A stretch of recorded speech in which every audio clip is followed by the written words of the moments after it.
You just got pwned, pwned, pwned, pwned. Got pwned, pwned. Blah, blah, blah, blah, blah. You just got owned. Got pwned, pwned. Got pwned. You just got pwned, pwned.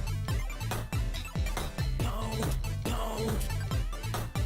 Got pwned, pwned. Blah, blah, blah, blah, blah. You just got owned. Got pwned. Pwned. Got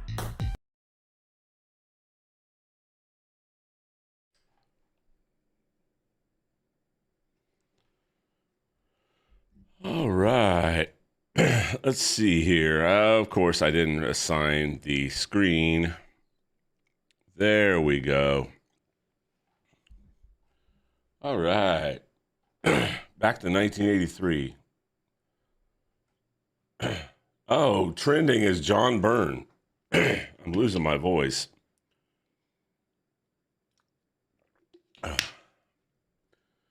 Oh, somebody else liked my tweet. Oh, whoopee-doo. John Byrne is trending. I've got to see on Twitter why John Byrne is trending. John Byrne says, I am not John Byrne. He doesn't use Twitter, you micro brain. Begin not John Byrne are not John Byrne quotes, followed by Klaus Janson. You got to be kidding me. There's other people called John Byrne, but named John Byrne, I should say. Oh, back in the Bronze Age, some covers from Dave Cochran's second major run on the Uncanny X-Men. Ah. Neat. All right, Alpha Flight number 1. The best-selling comic book of 1983. This issue. By quite a big margin. Sold 500,000 copies. If I can get my shit together, I'm too busy looking on Twitter. Alpha Flight number 1, first dynamic double-size issue. 1983. It was $1. That was a lot of money for me in 1983. I was like, oh, wow, I got to pay $1 for this, double size. My shirt says still only 35 cents, but hell, that was in what, 1978 when they were 35 cents? This says August of 1983. That's not right. It came out months before that. I happen to know this came out. I happen to know this did not come out in August of 1983. I would have been almost starting high school, and this came out before I started high school. This was, is that right? Let's see. No, I started high school in '84. Yeah, I got my grades from 7th grade, and they were good. And my BMX bike had gotten stolen during the school year in 1983. I rode my bike to work, my bike to work. God, I am out of it. I rode my bike to school, my BMX bike, and I had a cheapy lock, and somebody had cut my lock and stolen my bike while I was in school. So I vividly remember buying this comic book the same day that my dad bought me a new bike because he saw my grades. He said if my grades were good in 7th grade, or maybe it was 8th grade, I can't remember. No, it was 7th grade. Should have been 7th grade when this came out. That he would buy me a new BMX bike. My mom and dad said that, and they did. And I bought this on the same exact day that my mom and dad bought me a new BMX bike. Who gives a shit? But the point is, I remember it. I think it was in May. It was right when school was about ready to let out for the summer, and this came out. unless my dementia is further kicking in, my Alzheimer, my early stages of Alzheimer's, and I may not be joking, is kicking in, and I'm totally misremembering that. But I'm pretty sure I remember vividly, because we stopped at the comic book shop. They let me go out to Bright's Book Exchange and clear out my folder, and I had Alpha Flight #1, and I read this on the way to the bike shop. There on Jackson Avenue in Muncie, Indiana, where they were buying me a new BMX bike that I'd wanted, that I'd been bugging them about. Because I went like 2 months with no BMX bike because those bastard punk ass kids stole my BMX bike. And I said, so they also bought me a real, one of the stronger locks. So they're not cutting through this one, but I didn't ride this one to school. It was a lot nicer one. It was a California style mongoose, and it was all tricked out. It's pretty badass. It was a badass BMX bike. So, yeah. But I remember I read this on the way in the car. I read like half of this. So anyway, but John Byrne didn't want to do this book. He was also doing of course, he's going to throw the Fantastic Four here stage right here. We got Daredevil and Captain America and Thor in the background, and Fantastic Four. He was also doing the Fantastic Four at the time. So he was doing 2 of the top 5 selling comic books of 1983. Alpha Flight was in the top 5 selling comic books of 1983. Now it dropped off later. But John Byrne said he never wanted to do an Alpha Flight comic book. Marvel kind of coerced him into it. So there's some more story about that. I've read some John Byrne interviews over the decades that he talks about. He gets a lot of questions about Alpha Flight. He got a lot of criticism about Alpha Flight as well. It wasn't quite what the fans expected. So, I may be zooming in on some of that. But, yeah, that's a little bitty character. Let's zoom that in. Next. Oh, there we go. You're witnessing the death of a dream. So Alpha Flight is basically broken up. Alpha Flight's first appearance was X-Men 120 in 1979. This guy's first appearance was a few years before that. They call him Weapon Alpha. Some people don't know, and this is from created by John Byrne. Yeah, he created all these characters. He had these characters in his portfolio before he even did the X-Men. John Byrne is from Canada. He's Canadian. Duh. Most people know that. So he created a Canadian superhero team. His name is James McDonald Hudson. Though the nation knows him better as Vindicator, he is a hero, a champion. Well, there's one of the conflicts about the character is the name of the main character.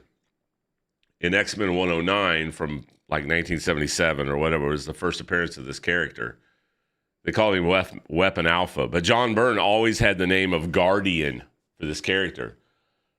But he said that the Marvel editors would not allow that because they already had Guardians of the Galaxy, and I guess there was already a Guardian character. Marvel already had like a D-lister, wasn't even anything they hardly used, Guardian character. So they ended up calling him Vindicator. John Byrne kind of being the way he is, he was quoted as saying, I wanted to call him the Canadian Shield because he knew that was kind of cringy, and he knew they weren't going to go for it. And they would give him the name Guardian. But I guess, and Chris Claremont, John Byrne said that Chris Claremont just referred to him as Major Maple Leaf as a joke. But they went ahead and did Vindicator, and John Byrne always hated that name, Vindicator. I'm the opposite. I love the name Vindicator, and I think the name Guardian is much too generic for the character, because I really like the character. I love his suit. I like when they peel away the suit. Later you'll see that they'll have some short stories in this first year of Alpha Flight about the origins of some of the characters. You'll see them like doing the development stages of this suit. And he's supposed to be more like the Canadian version of Iron Man. Kind of a cross between Captain America and Iron Man, even though more symbolization of Captain America, but more, he flies and has force field, and his suit is circuitry. It's interwoven with circuitry, so he can do some things with it. And this guy right here, this is supposed to be this is the Prime Minister of Canada, who he says, I know Prime Minister. And they're talking about how Alpha Flight, kind of a little backstory here with Alpha Flight, and little exposition having to go on here with the first issue. There might be some readers that aren't familiar with the Alpha Flight team, but the fans were clamoring for more Alpha Flight after their appearance in the X-Men. See, it says, see the Uncanny X-Men.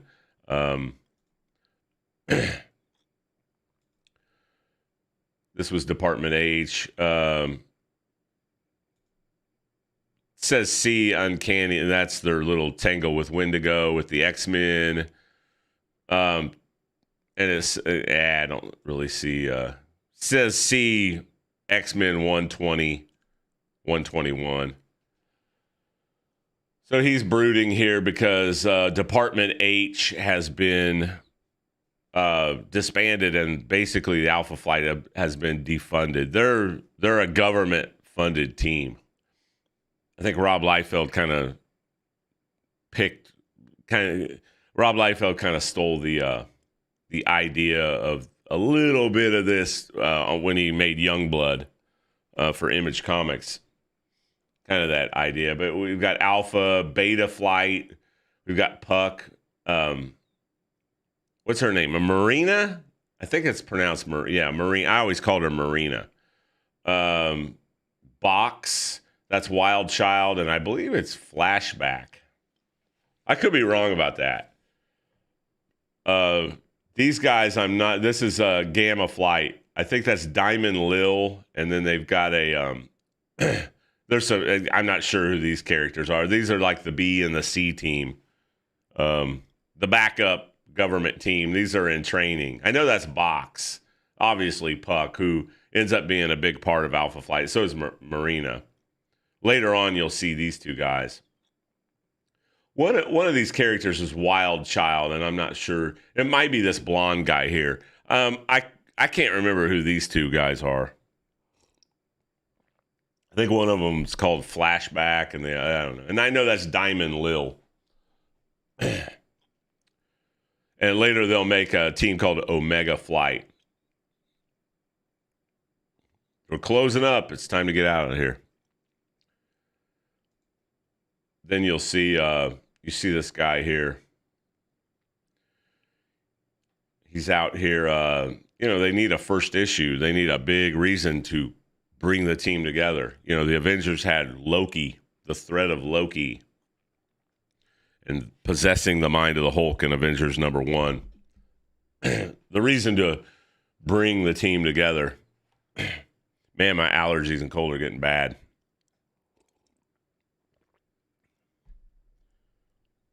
Crazy. So he's doing some kind of... One thing I liked about Alpha Flight is it kind of had like a nature kind of thing to it. A lot of like Native American mysticism and shit. They have a character based on it, but Shaman. But even Shaman had a different name. John Byrne had a different name for Shaman when he first created the character. I don't know what the name was. I think it was I don't know how to pronounce it. I think it was some sort of Indian tribal name or something, but I mean, it wasn't something like Apache Chief or some shit, Anukchuk or whatever he says from the Super Friends or whatever. But this guy's like drawing this big outline of this creature, this giant creature who will be known as Tundra. Look at the size. I mean, there's this little tent. This guy's like a witch doctor medicine man or some shit. And there's Shaman. I wish I knew what his Dr. Michael Tuyungaman, MD. I wish I knew what John Byrne originally named him, and I can't remember. Can't remember what it was. God, man. I don't like to Google stuff, so not all that Google crap is right. And here is Aurora. She's a teacher. Laval, Quebec. Madame DuPont School for Girls. So you get a big tour of Canada when you're reading Alpha Flight. You can learn some geography of Canada and some different. Once again, that's what I liked about Marvel. It was supposedly based in the real world. Where's Gotham City? I don't know. It's one reason why I didn't like DC. I knew where New York was. I was 8 years old. I bugged my mom and dad. Why don't we live in New York so I can see superheroes? They're like, shut up, you stupid brat. They're not real, dumbass. And this guy's like a ski champion. That's a North Star.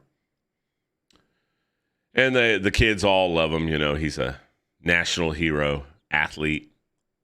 So, they're a lot like, Rob Liefeld made his team kind of a lot like Alpha Flight. I mean, big differences, but, his young blood team. They were kind of like a mixture between Alpha Flight and the corporate team from The Boys, But they're not that big of assholes, and, there's not that much drama. These two are like twins. They're brother and sister. She's got some split personality disorders that they kind of they go into like later. John Byrne had been quoted in interviews as saying he struggled with making stories that he actually cared about in these comic books. Like he wasn't. He just wasn't interested in trying to build this world of these characters. He loved the thought of the characters for foil of the X-Men on a part-time, every once in a while they would mix it up with the X-Men. He loved that idea, but to actually delve into trying to create their own world, it just wasn't. He said it just wasn't that interesting to him, and he's doing Fantastic Four at the same time. I mean, you talk about a burden. Talk about trying to get. I mean, man, that dude was a workhorse, man. It's incredibly difficult to create to draw one comic book a month, and he's writing and inking. He wasn't inking Fantastic Four, right? But he was writing and inking this and penciling it. I mean, that's a lot of work. So something's got to suffer, Now, Alpha Flight #1, of course, it was a big, it sold 500,000 books. Best-selling single issue of 1983. It was actually Marvel's best-selling up until that time. This issue right here was Marvel's best-selling issue of all time of a Marvel-created license. That's an important part. That's an important distinguishment, I guess. Yeah. I mean, there were comic books that sold more than this in a single issue. Star Wars #1, 1977, but that's not a Marvel property. This was a Marvel property, even though it's created by John Byrne. There were no royalty rights. Now, he got royalty for sales, but there's no character royalty here,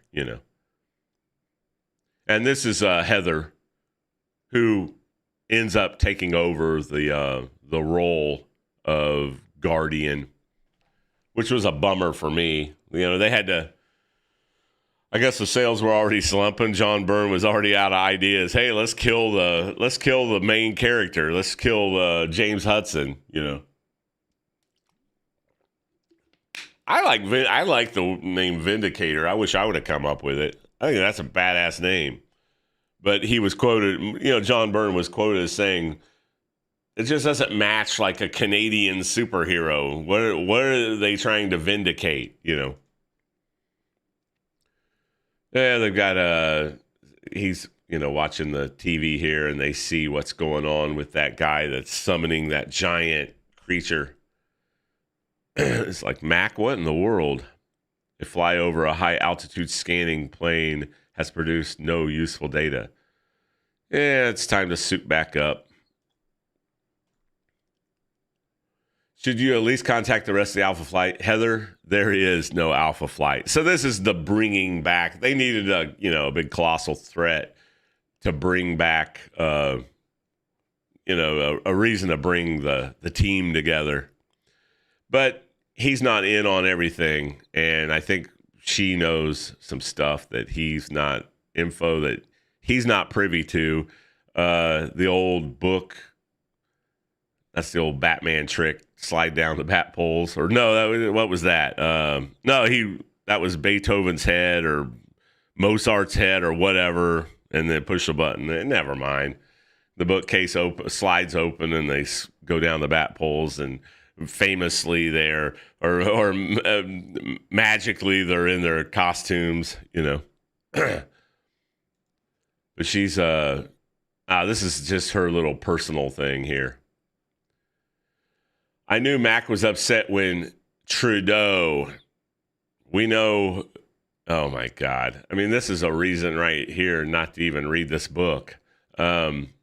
Justin Trudeau's father they actually depict Justin Trudeau's father, who was a longtime minister of Canada for like 15 years or so, or maybe even longer than that. I'm not sure. Pierre Trudeau, I think.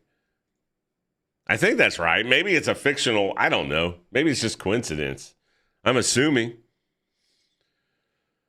That's odd. These two have the Alpha Gold Edge. So she's going to help summon. So she's in on some stuff that James McDonald Hudson doesn't realize what's going on. These computer cards contain the top secret signal codes to contact the rest of Alpha. Without them, the group really is gone for good. The ones with Gold Edge are like, and she's like, oh, I don't recognize these two. Well, I can tell you it's Puck and Marina. They must be betas. Yep. So as of now, they're officially active. So she's working behind the scenes to keep for the government off, obviously. So they haven't, the Canadian government, she's probably got some orders by the Prime Minister to keep Alpha Flight kind of semi-active. And here we go. We see Eugene Milton Judd Puck. And they're trying to make him like a Wolverine character. They make him kind of a hothead. And he's kind of a cross between Nightcrawler and Wolverine. And, he's short and he's hairy and, bam, smokes this punk. He sawed off little and he clears the bar out. The call at last, and I guess they have something in their ear that, like a pager thing. Judd, baby, you're running out. I guess he's the bouncer. Excuse me. God damn. He's the bouncer of the bar. The call. I'm finally getting called up. He's getting called up from AAA ball to the major leagues here. And there's the other one. There's Marina. The rugged coast of Newfoundland. Whoops. I didn't mean to do that. Marina. And nobody knows anything about this character yet. Except, she's like the female version of Aquaman. Be careful, Marina. This dude is like, got the hots for her, I guess. Who knows? And there is Walt Lankowski, Professor Walt Lankowski, that is Sasquatch. Now, this character outside of the X-Men comic books had been featured probably the most, besides Vindicator, Guardian. This character had been featured the most. He was in a issue of Marvel 2-in-1 with the Thing, I believe. And he's saying, you know, he does his transformation. He can mentally transform, probing for the hidden biological switch that will transform him into from scientist into Sasquatch. No pain at all that time. Clearly, my body chemistry is adjusting quite nicely. So this great orange anthropod is becoming as comfortable as my natural proportions. So he's kind of a happy-go-lucky version of the Thing, kind of, you know. And they're probably my second favorite Alpha Flight character is Snowbird. She can transform into all sorts of giant Arctic beasts. It's pretty cool. Anne McKenzie. The magics are strong here. And we see this, that dude got wasted when he brought life to this with his curse or his spell or whatever he did to bring this gigantic tundra creature to life. He got fried. His dwindling life force will give the igniting spark to the soul of the beast. You see this big hand. That's pretty cool. I'm trying to think of what other character that looks like. Can't remember. Marvel, there was another Marvel, I don't know if it was a villain or character that this kind of looks like. Maybe John Byrne stole some inspiration from it. I live, my limbs grow strong, blah, blah, blah. The beast rises. Help me, mother. I am afraid. Yeah, I'd be afraid too, since he's like 250 feet tall or whatever. Pretty damn scary. He should be fighting Godzilla. Godzilla should be guest starring in Alpha Flight #1. I love this depiction here of Marina. They've got a special deep sonar designed for bottom scanning the ice flow detection. Something odd, sir. Impossible. Nobody's got a vessel capable of that kind of submerged speed. So you kind of get the gist of her abilities. It's not a ship. It's soft, organic. So she can fly through the water. She can also create a water spout, which I think is a cool idea. Some cool visuals there from John Byrne. This reminds me of like a Phoenix, a panel where he would show the Phoenix like with cosmic energy around her, like in outer space. That blip, it's right on top of riding the spout. So she can control the water, kind of like Mera from DC, Aquaman's hoe. And there's the two twins. I like that as she's flying backwards. They're always arguing.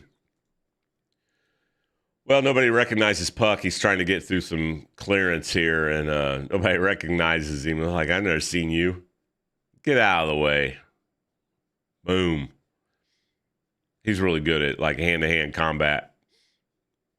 Puck, what kind of name is that for a super guy? You want in, Tuffy? You go get written clearance. Otherwise, go back.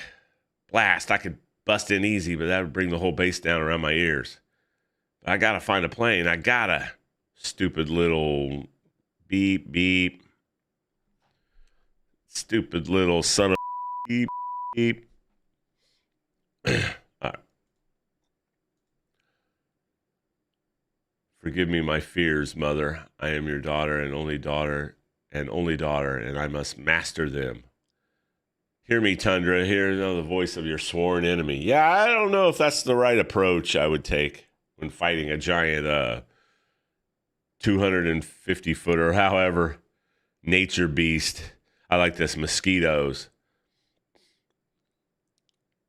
Massive arm swing mosquitoes. It's true that Tundra has powers over the creatures of the north. I dare not use my transmorphic powers. Pretty cool.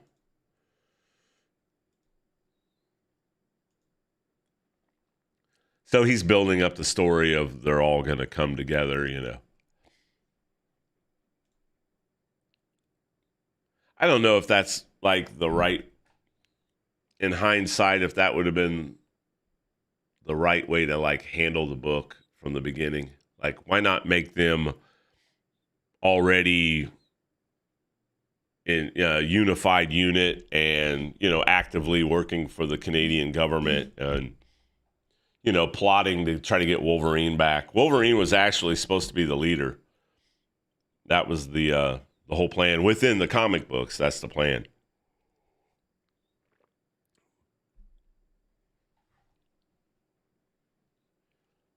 A plasma funnel, Vindicator, and he's burning up the mosquitoes. Another presumptuous mortal. I sense you have not the female's link with the gods. Your death will be a simple thing indeed. I love it. Holy, he's hurling the rocks of the earth at my own body. Of its own body. That's pretty cool. It's even worse than I feared. A shaman who rides the wind. Tundra is the Sarsi. I guess that's how you pronounce that. Medicine chief who speaks now to you. Mine is the power to reason with the moral mind within you. Fool. Tundra is beyond a human weakness and frailty now. My strength is my own and grows with every passing moment. Oh boy. He tries to step on. This reminds me a little bit of the living monolith fight against Thor and Spider-Man. Written by Chris Claremont and drawn by John Byrne.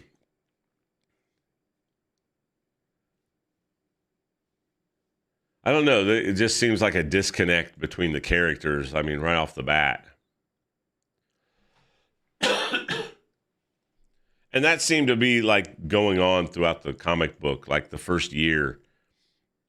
I picked up every issue because it was John Byrne. And that was the main reason why Marvel was writing the John Byrne train. Let's put it that way during this time. Fantastic Four was big seller. Fantastic Four sales had slipped. You know, that was their mothership book. And during the 70s, even though I love 70s Fantastic Four, there's some great Len Wein, George Perez had a great run. I mean, some of great stories, but they had lost some of the readers in the late 70s. You know, the Avengers were right up there with it in sales. And, you know, obviously the X-Men were the thing, you know, coming into the early 80s, late 70s, X-Men, and then you had Daredevil come on. So putting John Byrne on the Fantastic Four was a brilliant move because, I mean, he had a big following. People would buy anything that had John Byrne's name on. I know I would. I know I had a buddy that did. Like, he'd go to the comic book shop and only buy John Byrne stuff. You know, that was back, you know, there's no social media or anything like that. I mean, you saw it, you know, there was no hype built from all that stuff. You just saw the quality of the work and you kind of gravitated toward one creator, one writer, one artist. And, you know, not to say I collected multiple different issues, you know, Spider-Man, you know, I was never, I actually, even though I did get John Byrne's Fantastic Four run monthly, it wasn't like the top of my list, because I wasn't real crazy about John Byrne doing Fantastic Four. The idea of it was not appealing to me. I felt betrayed when he left the X-Men. I was like, Is like, but Alpha Flight, even though I did buy John Byrne Fantastic Four, it was John Byrne. If John Byrne did it, I bought it, basically. And he had a lot of fans like that. That's why I'm not even sure what my point of my rambling is, but that's why Marvel pushed him to do this book so bad. They were writing on, they were writing the John Byrne wave. That was this is a cool panel. This is kind of cool. I don't really like this small little box here. I think it would have been cooler to see, like, just take that box out of there. You don't really need that.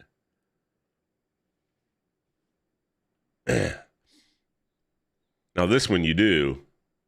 I guess this one, if he's right there, though, you really don't. I don't know.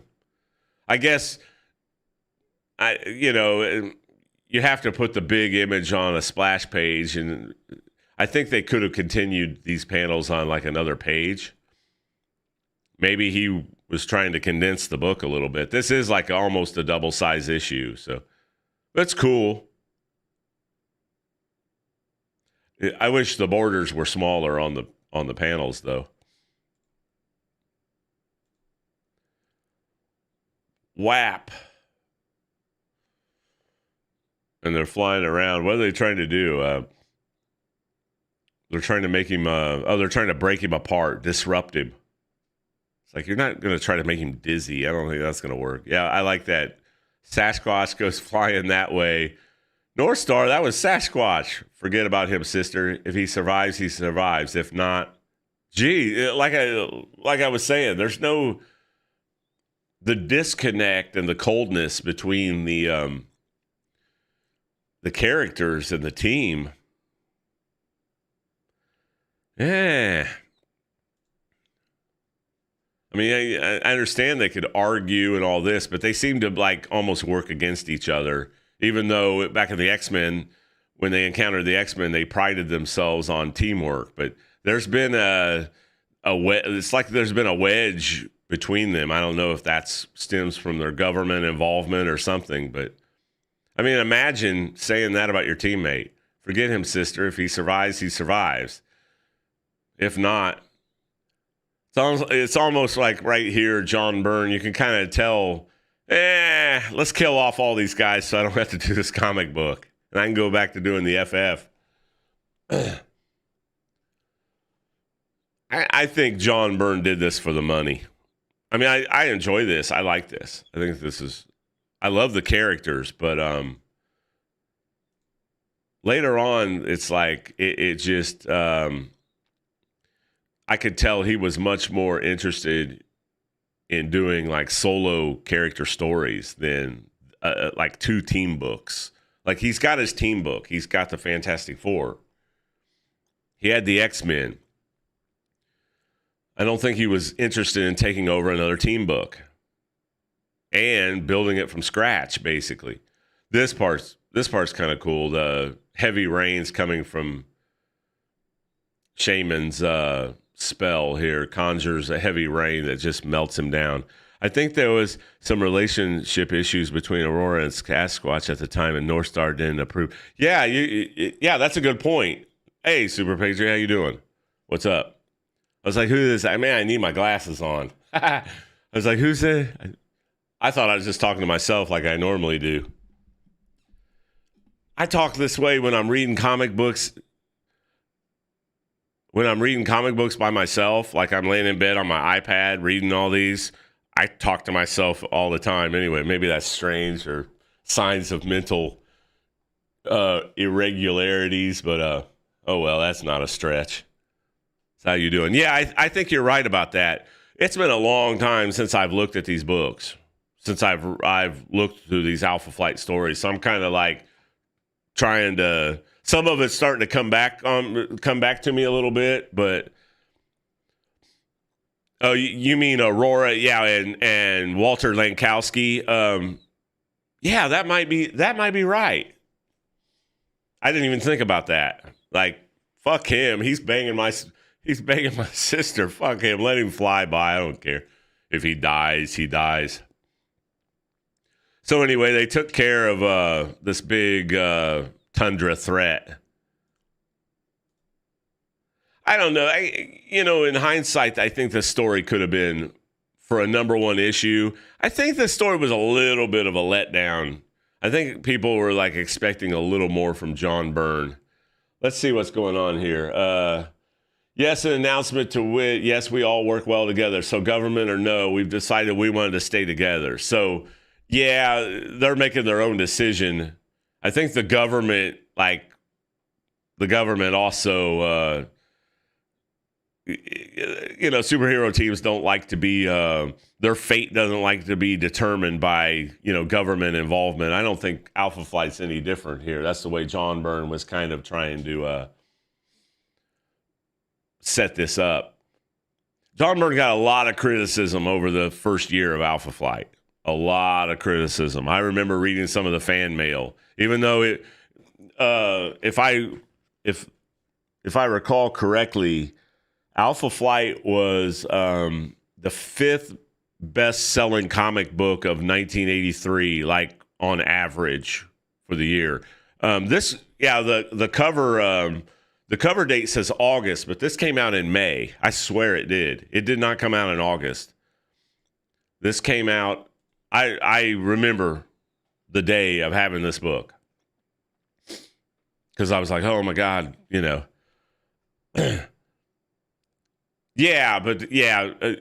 is counterintuitive because the government put the team together. Exactly. I want to be an Alpha Flight. This is the guy that Puck really wants to be an Alpha Flight. Relaxed, short, bald, and nasty. Alpha Flight sounds good to me too. And we could always use a mascot. Mascot? Why you overgrown? So we've got the we've got the two arguing characters here. Oh Lord, suddenly I don't know if this is such a great idea. The beginning. But interestingly enough, I think John Byrne felt like they had to isolate the characters and spell out their origins a little more instead of just letting all those stories naturally evolve. I think he did too much to separate the characters and do solo stories. He does a solo Puck story, and I remember reading some of the fan mail. I don't know if it's going to be in here or not. Any of the letter columns, even though people were buying it because of John Byrne, a lot of the fans were like, let's get back to having the group dynamic and fighting, other supervillain teams and bigger threats and stuff like that. So I know I did not want to see a Puck issue. I liked Puck, but I wanted him as a, in the team, like the comedy relief or something. I wanted to see the team work together. I loved X-Men 121 where you saw them all fighting all together like a team for the first time. God damn. My allergies. Vindicator. They haven't changed his name back yet. One of these issues, John Byrne, probably after they saw 500,000 sales of Alpha Flight #1, John Byrne was dead set on naming him Guardian. He originally named this character Guardian. I don't know. I touched on it earlier. He hated the name Vindicator. He was forced to rename the character because Marvel did not want to name that have that character named Guardian. So here they're kind of doing their little training. It's like an outdoor danger room type, but they're just fighting against each other. Oh, Sasquatch. Ha, ha, ha. Sasquatch got all wet from Marina. I never wanted to be group leader. I don't think I have what it takes to be a superhero. So he's planting this whole doubt thing. In fact, on my very first venture, I nearly killed a civilian. That's X-Men 109, the first appearance. He almost kills Moira McTaggart. That's what made Banshee go after him with a vengeance. His plasma beam bounced off of Colossus and hit Moira McTaggart in the head when he ambushed the X-Men to try to get Wolverine back or to find out, like to try to convince Wolverine to come back to Canada. That still weighs on my conscience. It's a lot for me to have to vindicate. So here we go, vindicate. But if he gets rid of that, see, this is the setup. This is the setup panels to change his name from Vindicator. Because John Byrne said, oh, there it is right there. Now it's starting to come back to me. John Byrne hated that name. He's like, originally the character was named Guardian, and then when I put it, the editors, when I put that character in the X-Men 109, they said, no, you can't use that name. It's Weapon Alpha and then Vindicator. I don't agree, because for one, that Marvel's already got a character called Guardian. All right, it's a low level blah blah character. I like Vindicator better because I just think but it doesn't match like what John Byrne said. What's he vindicating? Like, what on earth is he vindicating? I can understand where he's going after Wolverine, trying to bring Wolverine back. He's on a mission, but it just doesn't suit. So yeah, Guardian. John Byrne actually wanted to call him Canadian Shield. Believe it or not. And they're like, no, you can have Guardian. You can have Guardian back. And Claremont jokingly referred to him as Major Maple Leaf. So, but John Byrne had these characters created prior to him going on the X-Men. And that's something that was from John Byrne's interviews, John Byrne over the decades that I read about these characters. Because even like in the early 2000s, he gets asked about Alpha Flight a lot. Like, why'd he leave? Major Maple Leaf is it's a corny name, but I like it. I actually like it.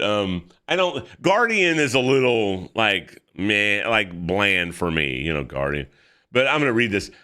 You are our own Captain America, James. You represent the nation, and while you feel you have much less to vindicate, Canada does not. You're suggesting my name should be more in keeping with our image. This is all John Byrne projecting how he felt about that name Vindicator. Because I always wonder why they changed the name when I was a kid.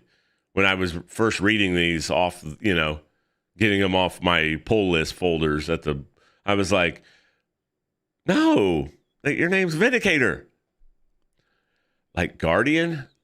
So there you have the switch back to Guardian. This is John Byrne getting his way after 500,000 sales.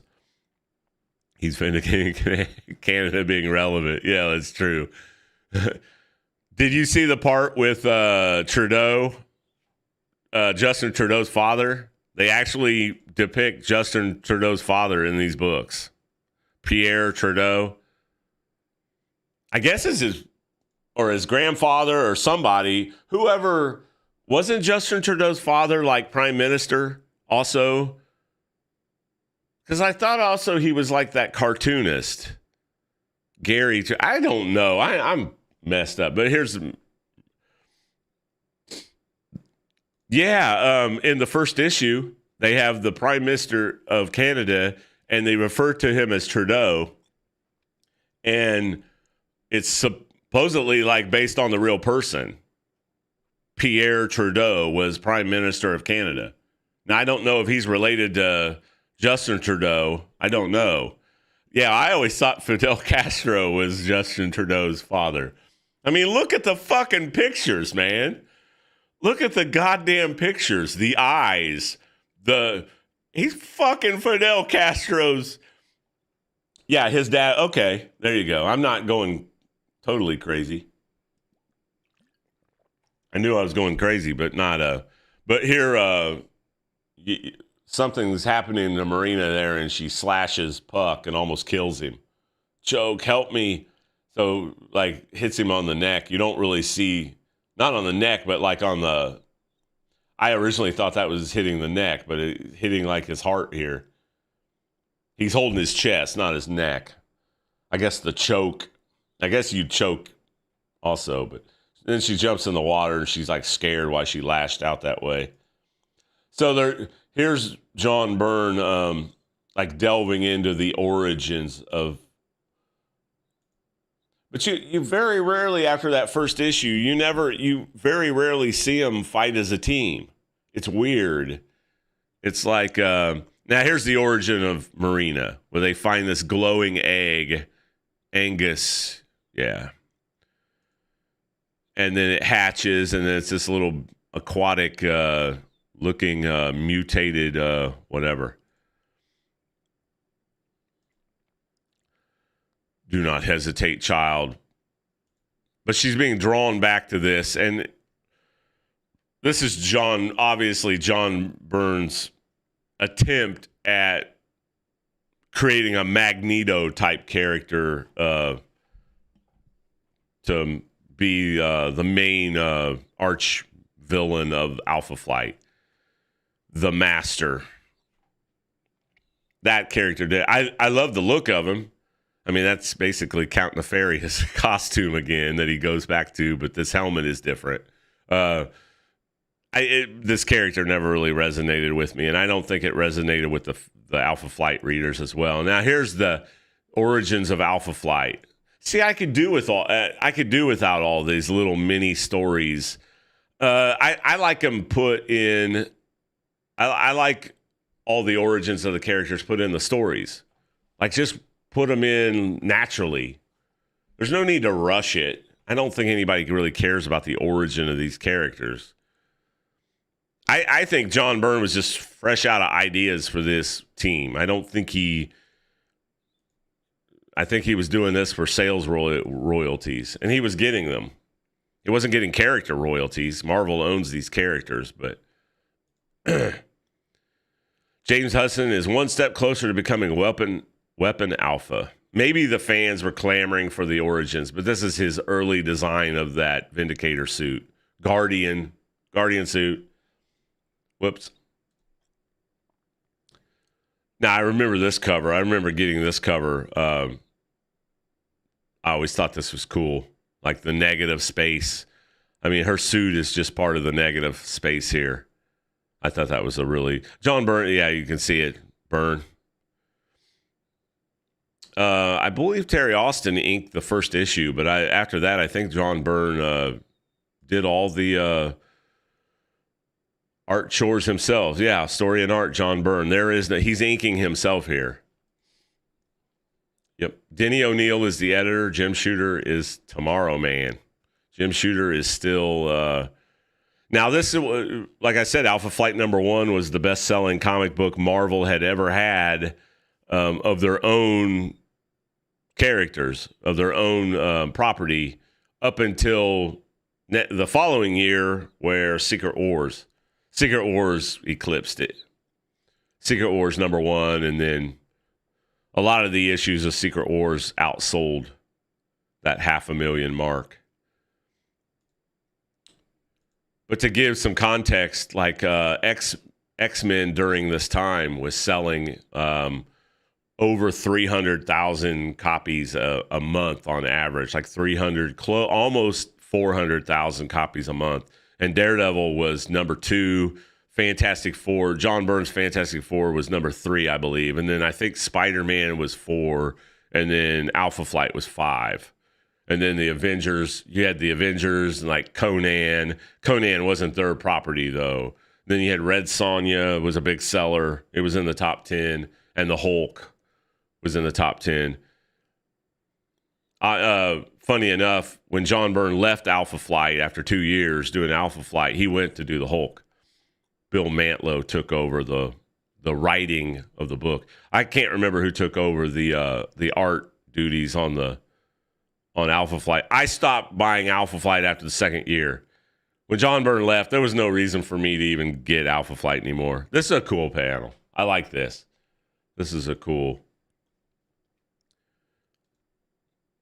But like you can, here you actually see them working together. You didn't see these kind of panels that much in the first year of Alpha Flight comic book.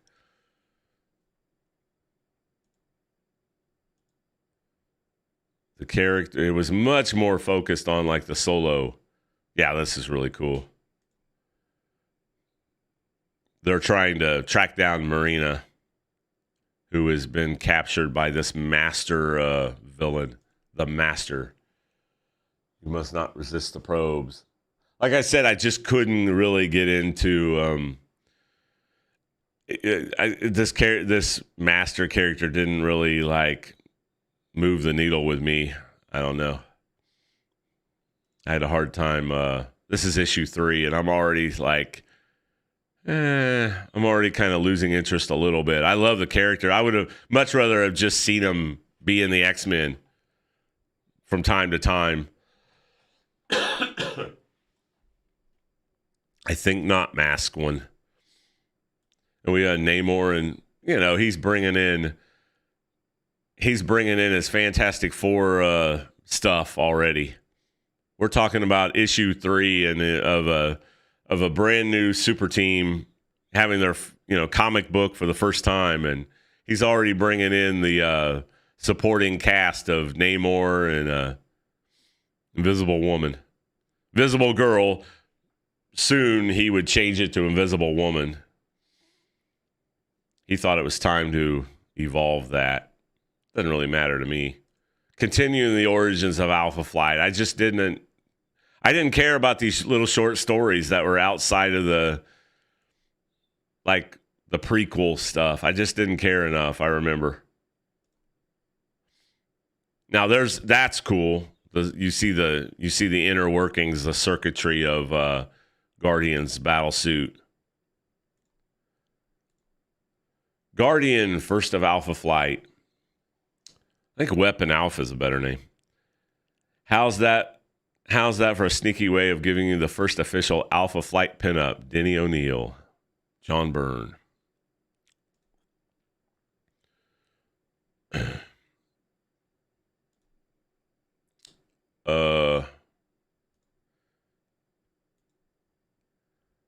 Still writer artist. He's got no he still doesn't have any kind of embellisher. He's doing all that himself. He draws a great Namor. George Perez does too. Alpha Flight always seemed like a quirky concept. It was so odd that they pushed it. Well, what helped was it was in X-Men 120, 121 in 1979 when X-Men were just starting to go, starting to really take off. And I guess the fans were writing in, when are we going to see the Alpha Flight again? And Jim Shooter's thinking dollar signs, 500,000 comic books is a lot back then, I mean, now, nothing Marvel or DC even comes close, single issue, selling 500,000 comic books now. If you can, I mean, right now they're lucky on any kind of title. They're lucky to get 6 figures of sales, and now I realize there's more. They've watered everything down where there's more to choose from. But back then, comic books were regularly selling, the top titles were selling 300, 400,000 a month, People think, and even going into the 90s, it even ramped up even more when you had, the Jim Lee and Liefeld and McFarlane, and all that. People think Marvel went bankrupt because of comic books. No. The comic book sales were fine. Marvel's bankruptcy had nothing to do with comic books. It was a different kind of company. Saying that was weird that they were popular. I loved them in the X-Men, but in their own book, it just wasn't as interesting to me. I love the team when I read them in the X-Men. I thought they were cool. But it's like I loved them as X-Men villains, not not really villains, but like the foil for the X-Men. We're the Canadian version of X-Men. Let's put it this way: if John Byrne weren't doing this, I wouldn't have ever bought an issue of Alpha Flight. I might have bought one or two, but I wouldn't have like been clamoring. I wouldn't have checked it off on my pull list every month if John Byrne wasn't involved. John Byrne could have sold a Donald Duck comic book in early 80s. He was so hot coming off the X-Men. He was the superstar. Yeah, they're exploring more of this Aurora personality disorder. She's got some mental issues. Crazy. I have the first several. Oh, yeah, that's really cool. Did he? I don't have those. I've got access to them digitally, but I've never owned a copy of those. Did he do the black like leather with the trident? I love that. That look of Submariner. I love that look of Namor.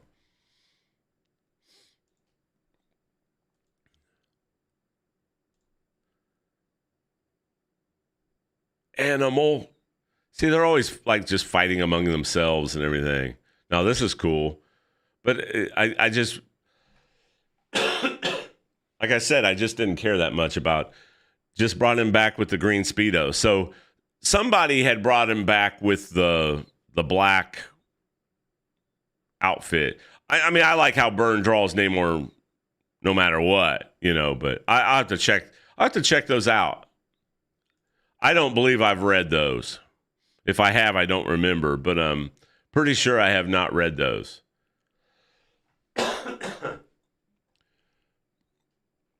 This master character is just not very interesting to me. She can turn herself into a swarm of mosquitoes. That's crazy.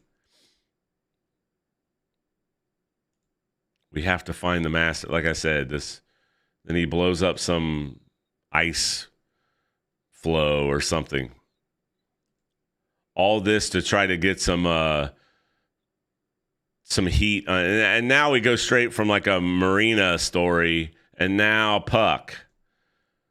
I remember this cover, though. I thought the cover was kind of neat. It's like, man, that's a lot of work. A lot of work to draw that cover. But I really didn't care about the Puck character that much. I'm just like, so this is like a Puck solo story. And the readers were kind of along the same lines. They just didn't care that much. I'm going to, like, I want to see Alpha Flight together as a unified team if I'm going to even waste my time. Continuing the origins of Alpha Flight. And here we go so this is Shaman, but they introduce Shaman. This is a way of introducing his daughter who would become one of the Alpha Flight, Talisman. Now I'm going to see if I can skip. Yeah, here's Talisman right here. Now it was getting a little bit interesting because they brought in a team called Beta Flight, who were like who were trying to hog the spotlight and try to like supplant Alpha Flight. And I like the characters on that. The characters in that team were interesting. But I can't that looks like, I know he had Sal Buscema.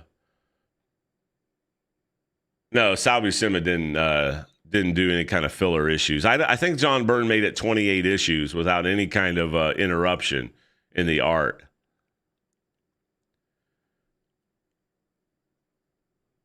Talisman's a cool character. There's no doubt. I'm hoping to see.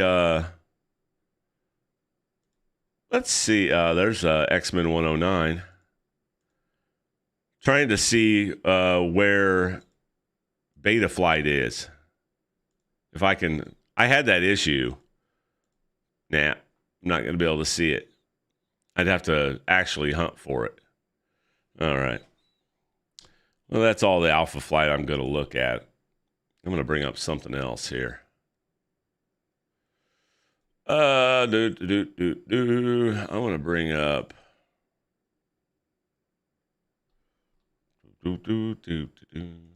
Something else from 1983. Something cool, something badass from 1983.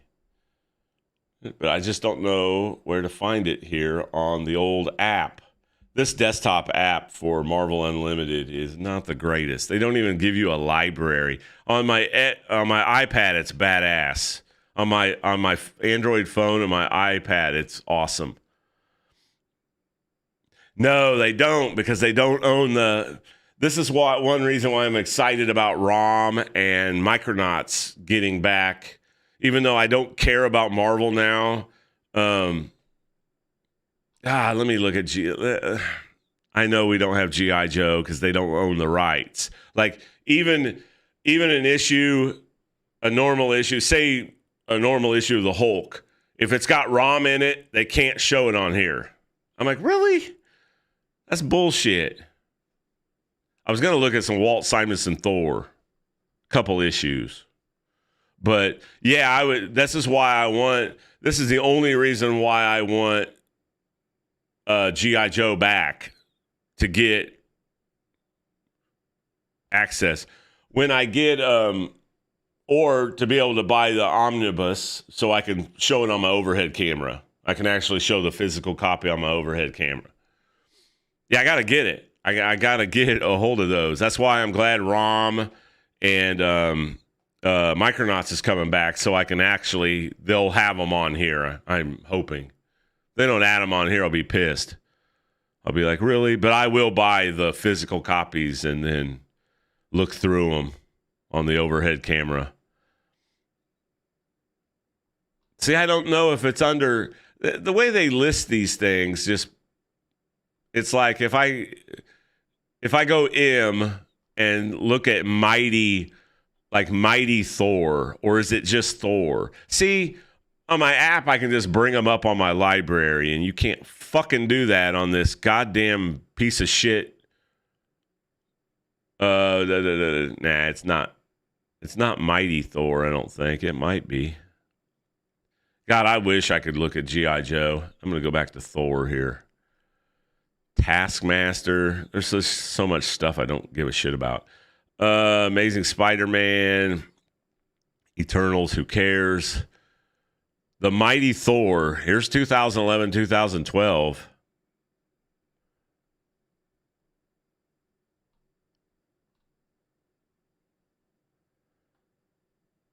Am I in the T's? God, whoever put this together is a bonehead. How they decided to list this stuff. Is an absolute fucking bonehead. Let's make it confusing and clunky as hell. Holy shit. I guess I can search.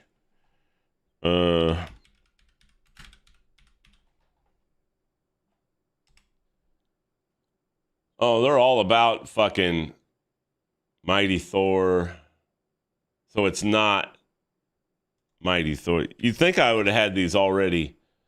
I used to have all these bookmarked, but then I didn't. I got rid of them. God damn it.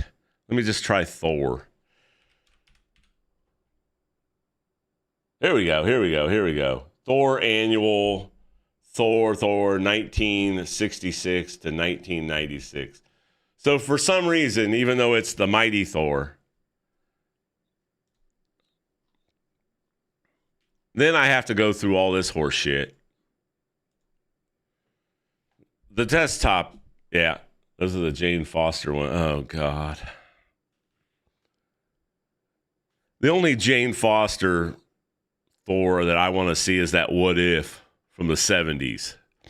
What if Jane Foster, blibbity blobbity. No, this is Ron Friends. Tom DeFalco, Ron Friends. I am not interested in those Thors at all. Simonson.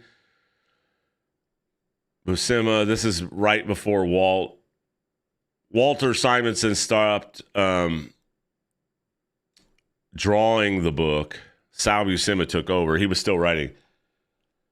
You've got so many of the early. You've got a lot of the 70s what ifs or the newer volume of what ifs. 70s volumes what if. It's cool. I haven't read any of the newer ones. I remember that one right there. Balder the Brave. There's Malekith. Oh, the 80s ones. Oh, cool. Yeah. Those aren't bad. Those aren't bad at all. The only ones I'm really familiar with is the original What If run. And I could only pick those up if I could find them like in bargain bin, like late 70s, early 80s, because I wasn't going to buy them because they were thicker books. I wasn't going to spend, because they're outside of the continuity. You know what I mean? Here we go. See, we got Herb Trimpe was and I love Herb Trimpe. He's kind of dated by this time a little bit. Herb Trimpe did G.I. Joe #1 drawing. I love Herb Trimpe. He's just not Thor to me. I love late 60s Herb Trimpe Hulk. That's my favorite Hulk. I love that. But Zelena's Mark Bright. Mark Bright's good, but nothing like this is the very first Walt Simonson Thor. And obviously you can see badass Beta Ray Bill on the cover, smashing the fucking, and I remember I never got Thor. You can't mistake, you can never mistake, God damn it. You can't mistake Walter Simonson's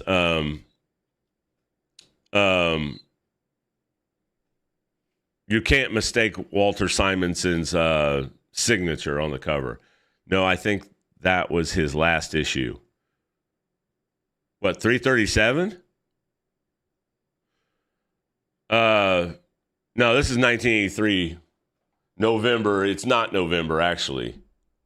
Are you talking about this issue was his last issue? No, this is his first issue. This is Walt Simonson's first issue. This is 1983. Says November, but it wasn't November. This was over the summer. This was the summer of 1983.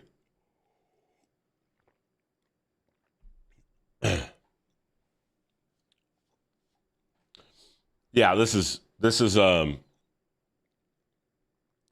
yeah, it says 83. The cover month is never right. That's they just have to keep going in order. Go back and look at the covers again. Okay.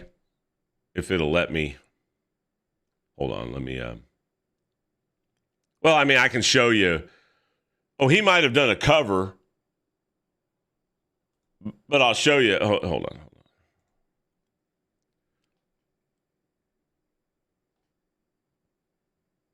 They stopped listing his name on them after this issue.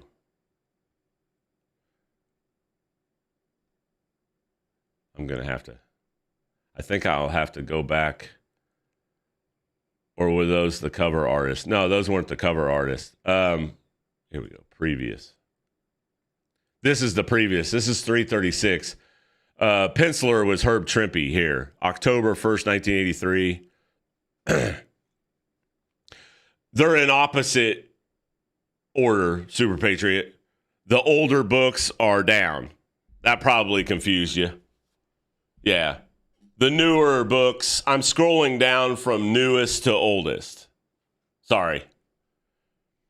That's the way I've got it. Yeah. That's why I've got it. So let's look at Herb Trimpe. Herb Trimpe, Alan Zelenitz. I'm not familiar. I was not reading Thor at this time. I'm just gonna.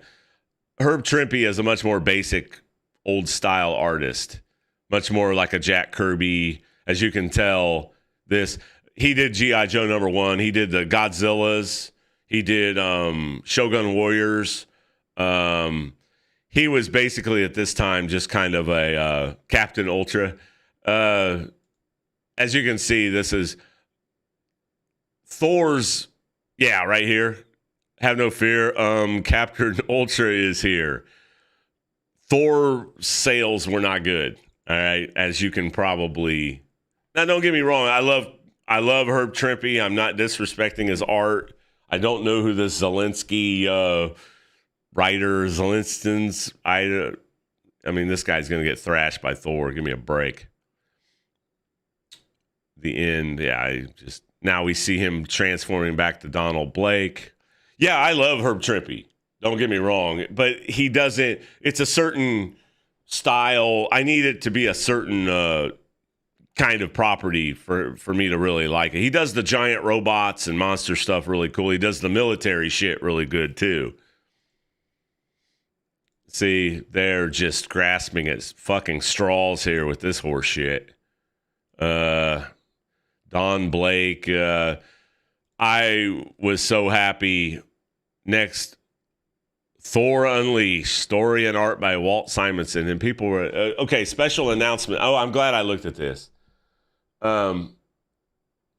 Special announcements. We're about to enter one of our favorite seasons of the year, annual season, whatever. We begin a new era in the legend of Thor as wild and woolly Walt Simonson takes up writing pencils and inking the reigns of Earth's mightiest man god. Thor 3037 is going to be one of the most talked about comics of the year. Yeah, I wish I had it. And wait till you see Beta Ray Bill be here in 30. What happened was I did not buy Thor. I read Thor every once in a while. I would go through Thor. I mean, I got my fill of Thor and the Avengers. I wasn't a big fan of the Thor solo comic book. It was all right. I liked some of the ones in the 70s. But when the 80s rolled around, it wasn't very good. And the older lady that was like the mother to the owner of the Bright's Book Exchange, I looked at my pull list and she had checked off Thor for me. And I said, I don't get Thor. You know, my money was tight, paper route money. She goes, you're going to want to get Thor. It's the buzz of comic books. Besides Alpha Flight had already been out. But he said, she goes, it's a big deal. It's the buzz of comic books going on. We've ordered more Thor this time to go around. And I'm like, okay, sure. And I was like, I told her, I'm glad you put that into my pull list. Because I didn't know who Walt Simonson was. I didn't pick up any Thor comics until the Avengers had split in the late 80s and Steve Rogers was going by the Captain in the Black. Oh, yeah. Yep, I know what you're talking about. The only time I bought Thor monthly is when Walt Simonson did it. I started doing the Thor. First issue that Cap picked up Mjolnir. I'm going to have to look at that one. I like the West Coast Avengers during that time, too. Here we go. Let's get back to... I love this cover, man. It's just minimalistic here. No background, just big old Beta Ray Bill smashing the Thor. I love when they did shit like this, like disrupting the cover, Thor 289. No, it would be later than 389, wouldn't it be? Yeah, I think Thor 289 had passed. And Walt Simonson is perfect for Thor. I can look after I go through a couple of these issues. Surtur. Now that Surtur had never been drawn this badass. I mean, look at this shit. I was like, oh shit. When I saw this, I was like, okay, what is this Walt Simonson? Walt Simonson I wasn't familiar with Walt Simonson. I knew he did an Alien comic book. I had seen the Alien comic book. I think he did the Alien adaptation, the original 1979 Alien. And there was something else that I had seen him do. He did a fill-in of an X-Men issue. So I thought his art was cool, but it's like, Walt Simonson, I don't know who that is. And then I was like, everybody's talking about Walt Simonson after this. Doom. This is the start of the buildup of like a year-long freaking story thing that you'll eventually see. And he's still got the Dr. Donald Blake. He gets rid of the Donald Blake persona, which I hated the Donald Blake persona. I did not like the fact that Thor, I love that flying Ferrari of Nick Fury. That is so, the way, dude, I mean, Walt Simonson is just a master cartoonist, man. I mean, he's just, it's just so cool looking, man. So many people have tried to emulate Walt Simonson. It's unbelievable. I mean, look at this Thor. Look at this Thor picture here. That is so cool. I love it. People say he's like, some of his art is like Frank Miller-ish, a little angular and kind of rough. He's doing the penciling and he's a better illustrator than Frank Miller. Nobody's going to argue that point, you know. Just I mean, this stuff's tailor-made for his style. But you see the ship here. Uh-oh. Thor 390. Is that the one where Cap, are you saying that's the one where Cap picks up Mjolnir? I'm going to have to look at it. I'm gonna have to look at it. It won't take me very long to get to it. I definitely have to look at it. I've not seen that issue. That would have been 89. If my math is right. Yeah. 1989, I believe. Yep. There's this character Lorelei that ends up trying to be girl. She's trying to get Thor to drink some kind of enchanted mead on Midgard, on Earth or whatever. Our first look at alien suit Beta Ray Bill. Rise up, demon. You have pursued me only to find death. I am called Bill. Beta Ray Bill. That is so cool, man. I love that. I love that outfit, man. That is badass. And it's getting blurred up here. Smashing. What manner of being is so cavalierly tosses the god of thunder around like a bale of new mown hay?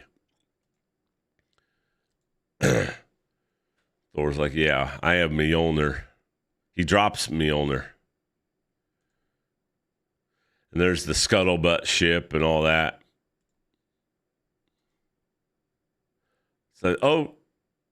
So, you know, this is the will you yield, warrior, only in death. And then the ship is starting to enter in the area of the third planet Earth. So when he's not in contact with Mjolnir and he's close to Earth, Walt Simonson put in, and he's in the vicinity of Midgard, he changes back to Donald Blake. It's one of his weaknesses. But that's only if he's close to Earth. He's close to the, you know, if he's in Asgard, obviously he doesn't care about, you know, he doesn't need to be holding Mjolnir to be Thor. It was kind of weird. Walt Simonson couldn't wait to get rid of the Donald Blake persona. I hated the Donald Blake persona, Thor. I thought it was a dumb idea. Slam the cane down and I'm Thor. So he picks up the cane and he hits it on the side of the ship there. What? And he becomes Thor. And it's kind of cool how Walt Simonson made he took away that Donald Blake persona from Thor and gave it to Beta Ray Bill. Yeah, it made exactly. It made sense for the origin of the character, but then it just becomes a clumsy thing later on. You know, because you have to weave that into the story every time. I just didn't like it. You already had a guy that said Shazam. You know, that's DC, of course, or Fawcett or DC or whoever owned the rights. But You already had a guy that said Shazam and changed in, I just wanted Thor to be an Asgardian. It didn't make any sense to me that he had to be Donald Blake when he's on. And right here, Odin transports Beta Ray Bill back to Asgard thinking that he's Thor. And they're like, Father, somebody else had picked up my cane and, a fool and his hammer. He needed a way to kind of start that. Now, this is an homage to a Kirby cover of Thor against Hercules, whoever holds this hammer. It's a classic Kirby cover, but of course, you got Beta Ray Bill instead of Hercules. So they're fighting over Mjolnir here. But he gets his own hammer. We all know he gets his own hammer. And they think he's Thor. 'Tis Thor. Lord Odin has recalled him from Midgard, Earth. Truly only he can help us now in our hour of need. And he's like, back, demons. It's like, wait, you're not Thor. You're a horse. You're an AOC horse mouth. Come, Mjolnir. And of course, Odin can swipe Mjolnir from him. But then he ends up, God, I haven't looked at these in so long. He's like, well, I'm going to bring back my actual son.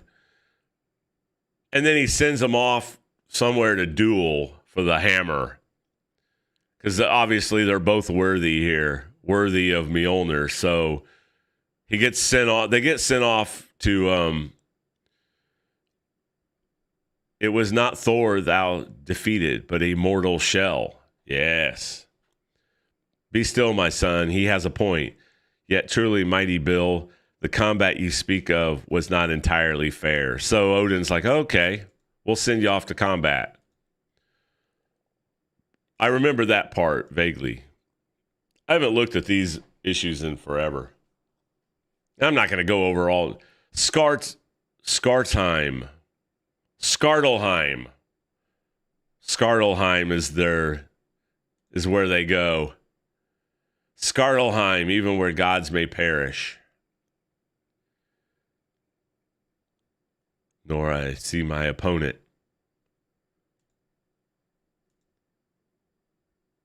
Oops. These are just great issues. And at the whole time, I remember the whole time he's building up the Surtur, trying to reclaim the eternal flame from Asgard.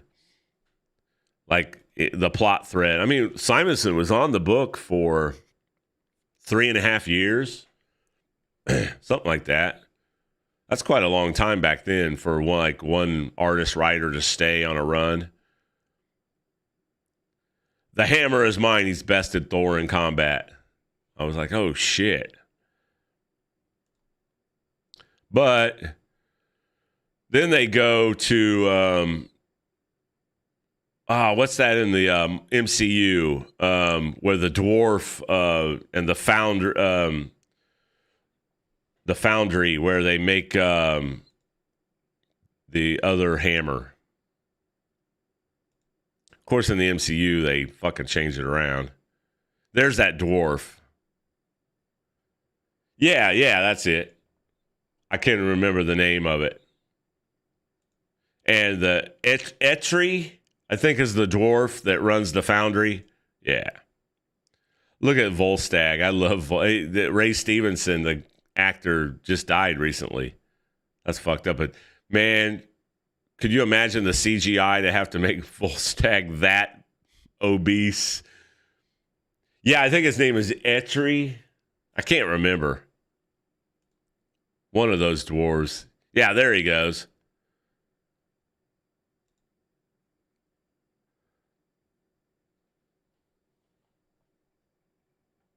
There were 3 in the original miss. And this dragon here is oh God, man, my memory is going. This dragon's been in Thor comics for a long time. I'm trying to remember the name. It's escaping me. I think it starts with an M. I can't remember.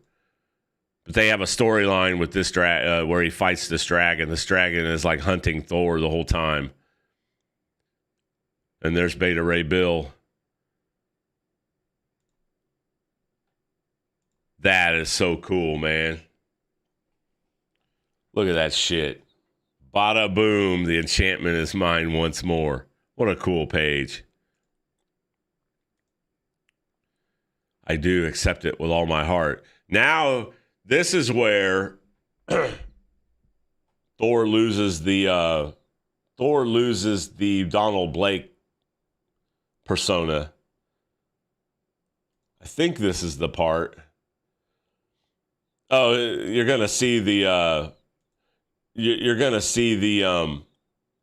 Tooth Gnasher and Tooth Grinder, the goats, the cosmic goats. Yeah, there they are. Yep, that's another Walt Simonson creation. But eventually, Beta Ray Bill changes back to like a Donald Blake type, to his normal pedestrian type alien self or whatever. And Thor loses that Donald Blake persona. I was loving it. Those are actually from Norse mythology. Yeah, that's true. Walt Simonson's like an expert on mythology. Yeah, that's one reason why he wanted to take over the book, because he's perfect. Yeah, Simonson knows the Norse mythology. So, naturally they're going to... Now, Thor over the years, they had put bits and pieces of actual Norse mythology into the comic books, but nothing like Walt Simonson. Walt Simonson adopted the whole thing. He spent way more time in Asgard than he did on Earth during Walt Simonson's run. Now, he went back to Earth every once in a while. Midgard, sorry. Whatever. I just like revisiting the artwork and stuff, man. I mean, look at this picture. I mean, no wonder they tapped Walt Simonson to do Alien adaptation. I mean, the way he draws these creatures, perfect. Here we go. More Surtur plot thread. Doom. Every issue you had one panel that said Doom, which has Surtur building up, forging his giant sword, trying to regain the eternal flame from his assault on Asgard to get the eternal flame back. Man, it's been such a long time since I've looked at this stuff. Wow. And Volstag's still sitting on this guy. Volstag's fat ass is still sitting on this guy. Really? I can't remember what that's all about, but I know he brings back Balder the Brave. I know Simonson brings back Balder. There's Hogan. Hogan the Grim.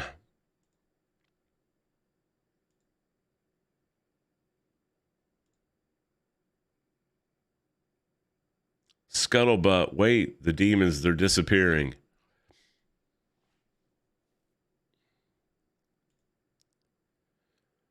He relegated Loki as like a background character.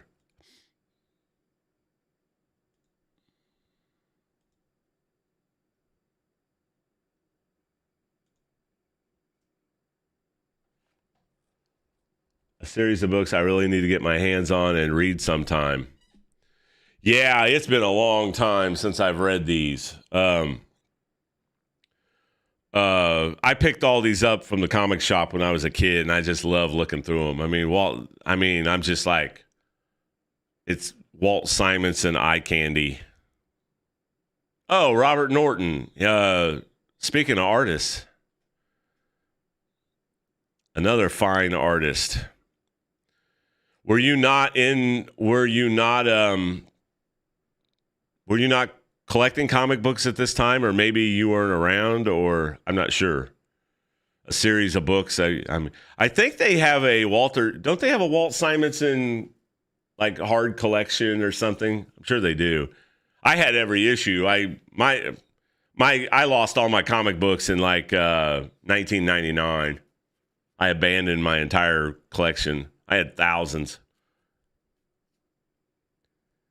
What years was this stuff? 83 to 86. Mid 83, actually early 87, I believe, is Walt Simonson stopped the book around 87. I don't know if you were into comic books then or not. Maybe you were. I don't know.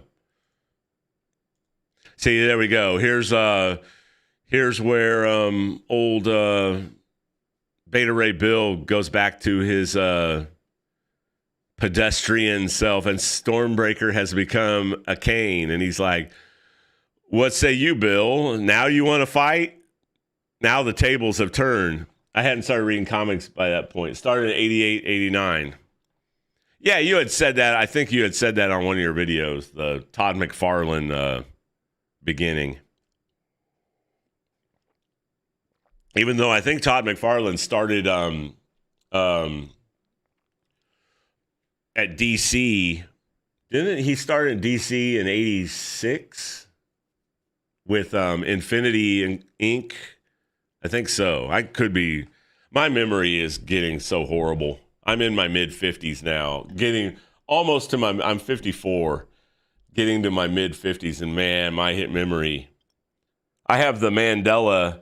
He did Batman Year 2.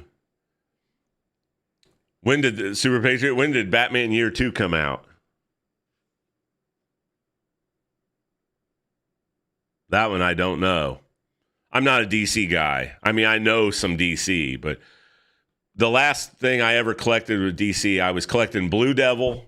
Monthly, I was getting Blue Devil, Crisis on Infinite Earths. I had to have that. It was before he started at Marvel. I think his first work was Steve Englehart was writing Infinity Inc. And he had Todd McFarlane. He gave Todd McFarlane a job on that.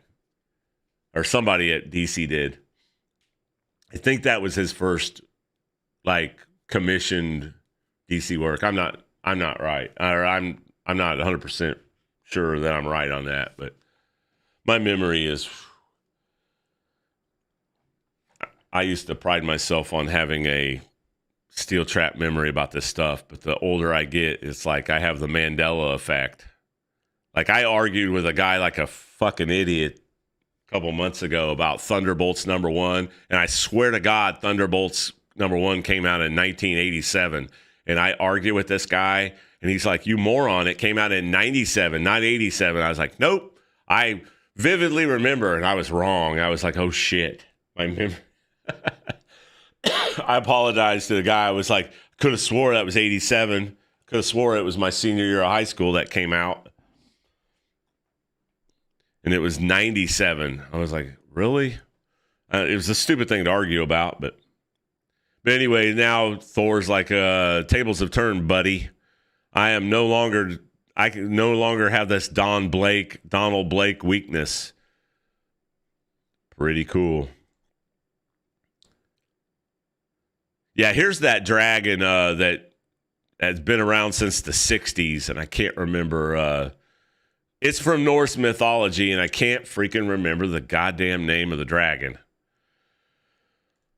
Oh, boy. Now I got to know.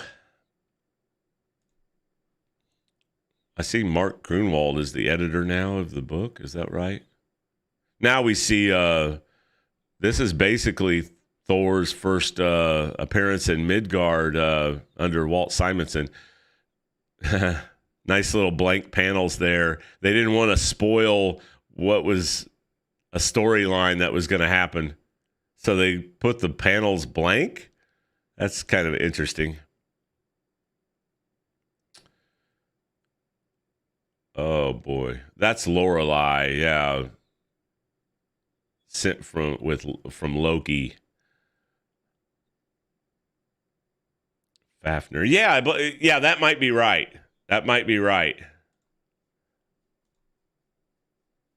It's been used in it's been used in, Jack Kirby put that in, Stan Lee and Jack Kirby put that character, and I remember, and it had been used through the 70s every once in a while as an enemy of Thor. So now Thor is Sigurd. I think his name is Sigurd or something. While he's on Earth, he's now doing the Clark Kent. He's doing the Clark Kent shit. Yeah, I believe that's the name of that dragon.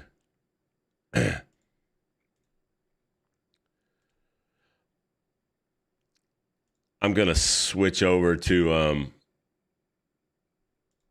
man, are they ever gonna say the name? Dude worked as a construction worker. He looks like it, yeah. I remember that issue I went over of that one Hulk where Bruce Banner got that job as a construction worker, and he was Fafnir. Yeah, there you go. Remember, Son of Odin, that nothing could defeat Fafnir. Yep. Exactly. And here we are building up to the old Ragnarok role where the MCU hacked it all up. Badass. Oh, that's so cool, man. The lettering coming out of the fire of the mouth of the dragon. That is so cool.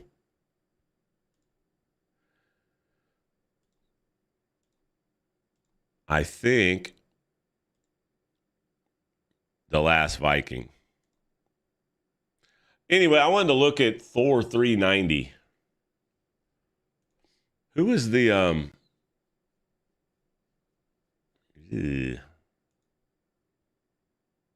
wish I could just this is going to take a minute.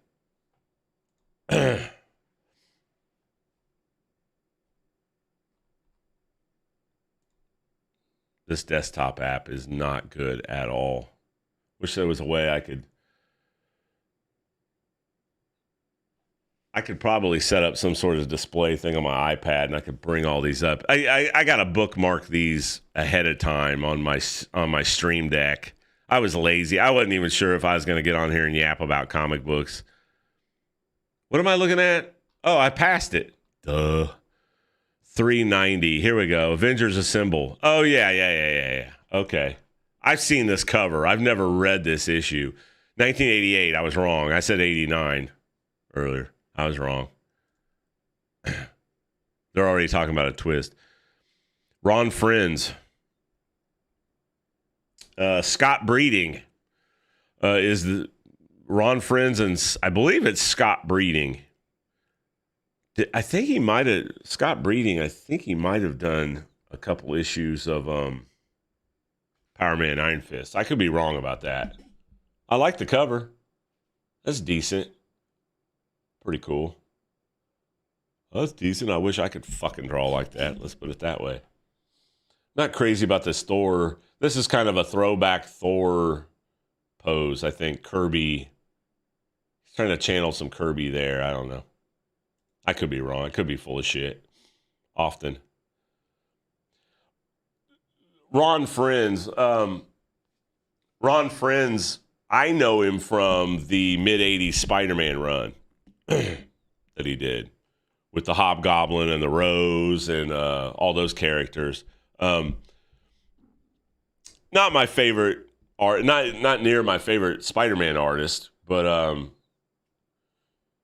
he's good. Ralph Macchio is the Jim Shooter's been. They've gotten rid of Jim Shooter by now. Ralph Macchio is the Brett Breeding. What did I say? Scott Breeding? Brett Breeding. Gracefully finished by Brett Breeding. I'm not super familiar with him. But this is a time where I was starting to get out of comic books. 88 was probably my last year of like going to that comic book shop. It closed. That comic book shop closed down. That used bookstore closed down in my town. And I just was not. Marvel was. I was just not interested in what Marvel was becoming. I saw the big corporate type. I longed for the late 70s, early 80s. So I wasn't there on the ground floor of I knew who Todd McFarlane. I had seen Todd McFarlane stuff. I didn't know who Rob Liefeld was or Eric Larson until, I saw Eric Larson Spider-Man issues, but I wasn't familiar with those guys. I was a generation before they started to work. But I want to see, I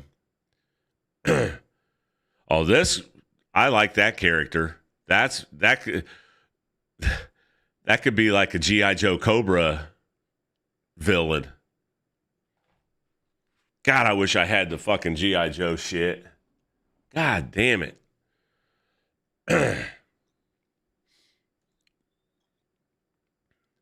Death will reign supreme. I like that guy's. Oh, that's Set. They're drawing him a little different, but that's Set. Yeah, because he's got the cut off hand. Yep.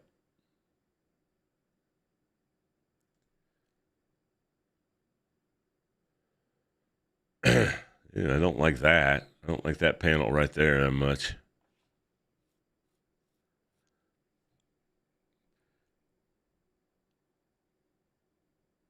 Always hear G.I. Joe was amazing stuff. I loved it.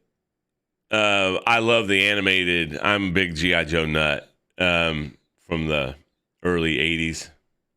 The animated stuff and the comic books. Larry Hama, Herb Trimpe started, and then they went through a lot of I really like Larry Hama's writing. And that's a tough book to write because you've got so many of those characters that you don't have time to develop all those characters. You know what I mean? And some of the characters are a little cornbally over the top. You know what I mean? But, I'm like 13, 14 years old when that came out. I soaked it up, man. I loved it. And then they had and it was a big seller. Like it started selling pretty well mid 80s, and more and more of the bigger more and more like talented guys wanted to get part of those sales royalty checks, whatever Marvel was doing at the time. John Byrne started doing covers for G.I. Joe. If that tells you anything, right before he went over to do Superman for DC. But they had Mike Zeck. Mike Zeck started doing some covers for it. I can't remember all the interiors they had. But yeah, I loved it. I like that over the top. It's not for everybody, but I kind of like that. Hama wrote all the dossier cards for action figures back then. Yep. I remember that. They said, here you go. And they dumped it on his desk and said, get that done. Because we're making a comic book. We've got the license to promote these toys. And, Marvel was a big licensing whore, after Star Wars, Godzilla, Shogun Warriors, all that stuff, Conan, Micronauts, ROM. But I don't, Rob, I don't know if you heard the news about ROM and Micronauts, and you may not give a shit. ROM and Micronauts, they're getting the licensing back to them so they can do like the omnibus stuff. You may not care about ROM or Micronauts, but man, I loved it. I just loved all that licensing shit from the late 70s from Marvel. And especially Michael Golden. Michael Golden Micronauts shit is awesome. I mean, Michael Golden's one of my favorites anyway, and he didn't do a whole lot of stuff, but man, Micronauts, it just looked different than anything else that was coming out at the time. I need to get to you're telling me that this is where Cap picked up Mjolnir. I don't see it. I think you're lying to me. There's Black Knight, Dane Whitman, the Black Knight. Heard Ron was coming back, and yeah, I know everyone hypes them up. Never seen them, but definitely interested in anything Golden. I love Michael Golden. Yeah, if you get a chance, check out those early Michael Golden Micronauts. It's really cool. Really good stuff. I'm not sure who did the Micronauts. I think that Micronauts had an X-Men crossover later Can't remember who did that. I've read it, but I can't remember who did it. I was wanting to say George Perez did it, but so we got Cap and this guy's trying to. Who are they fighting here? They're fighting those Egyptian dudes, Set, and I'm gonna have to read this issue sometime. You've given me a new. Damn, Ron Friends' art is better here than it was in the Spider-Man books, in my opinion. I can't remember who was inking him in the Spider-Man run that he did, but I mean, he did the black suit Spider-Man, Amazing Spider-Man issue. Oh boy, he needs his hammer. You can't lift that. I don't like this metallic plain shield. Oh, they've got Thor pinned down. I see, and they all jump up on him. There we go. I've got news. I've got a flash for you, mister. There's plenty one man can do if he's the right man. It's almost unbelievable. Somehow I'm able to lift Thor's hammer while others far stronger than I couldn't even budget. That was a temp shield. Okay. Look at that page. Yeah. What, this one here? Yeah, that's badass. That reminds me of like when Ben Grimm was smoking the Doom bots when Jack Kirby was doing Fantastic Four. And you see the Doom bots all flying with debris scattered and shit. That's cool. That is a badass page right there. I like it. God, I miss this shit in comic books. It's not for everyone, but man, that's the shit I miss in comic books. I am Grog the God Crusher. I say thee nay. This is a cool issue. But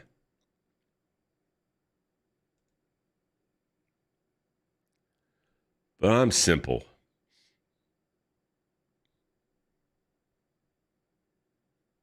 Master, Grog has failed you. Thor still lives. What shall I do?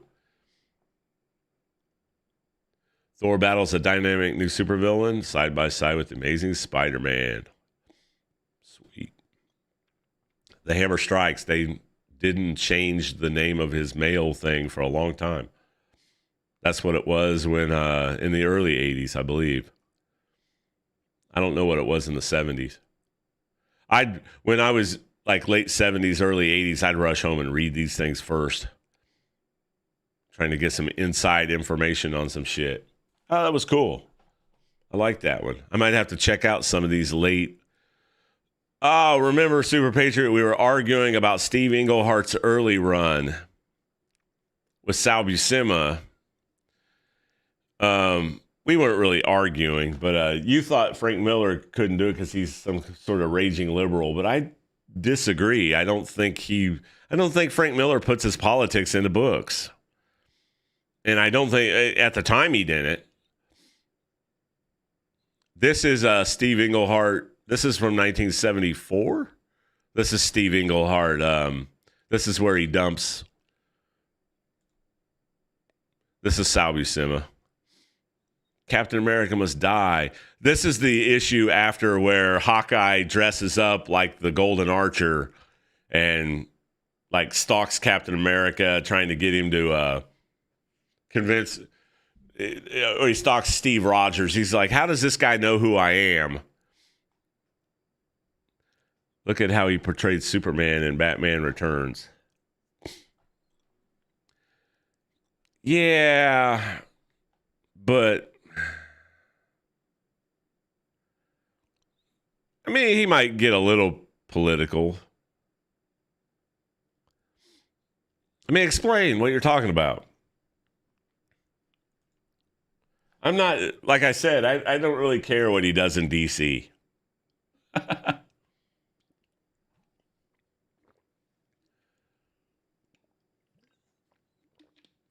He figured, I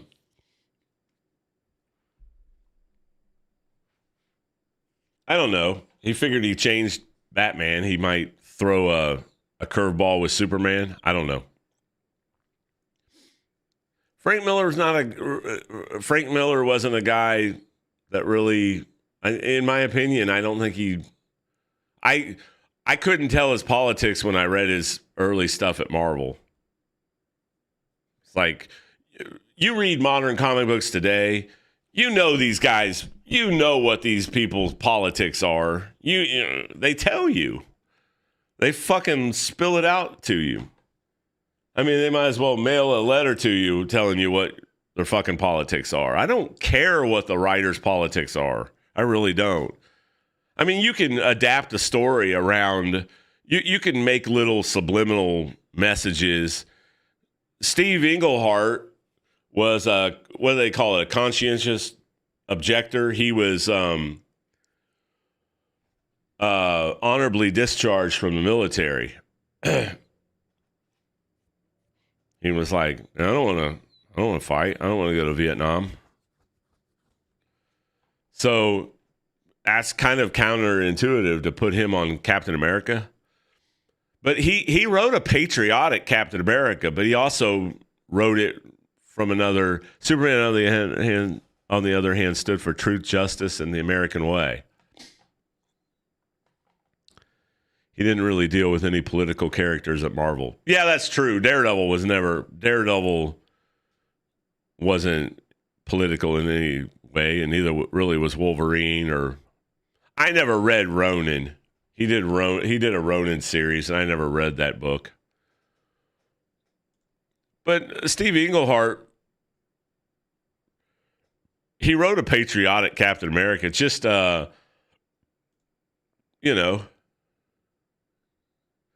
just with doubts about what's going on. But it all circled back around. I hate that. I'm going to circle back. I hate when that dumb bitch, the press secretary lady, kept doing that. It came around that they had all these fake people try to be Captain America, the football guy, the biker dude that thought he was a tough guy. Forget his name, Scar or whatever, and they all donned a Captain America suit, and they got their asses handed to them, beat the crap. They almost got killed, beat the crap out of him. And he's like, okay, only I can be Captain America. I got to put my self-doubts, behind me. I got to, whatever jaded, I mean, during this time, there was a lot of anti-American sentiment, It wasn't a patriotic time in the country. I'm not really criticizing Englehart, and I'll be honest, I haven't actually. Oh, I know you're not. I'm not saying that. I disagreed with your premise about Frank Miller. We weren't talking about Englehart. I was just kind of using. Actually, me bringing up Steve Englehart has nothing to do with it. I was just saying it doesn't necessarily. I was just using Englehart as an example. I'm pretty sure he's kind of a raging. I'm pretty sure he's, he's using Watergate. He's pretty much a raging liberal at this point. But the definition of being liberal has changed over the decades. But even though he was a raging liberal, today they make MODOK look like Donald Trump. They put Donald Trump's face on MODOK. Bullshit like that is what I'm talking about. You're never going to get that kind of hack shit from Steve Englehart or Frank Miller. That's kind of what I'm saying. Like, they don't wear their politics on their sleeve when they're writing. That's why the stories are shit now. The Marvel Comics stories are absolute shit now, man. I can't get through a page. That's why I quit buying comic books.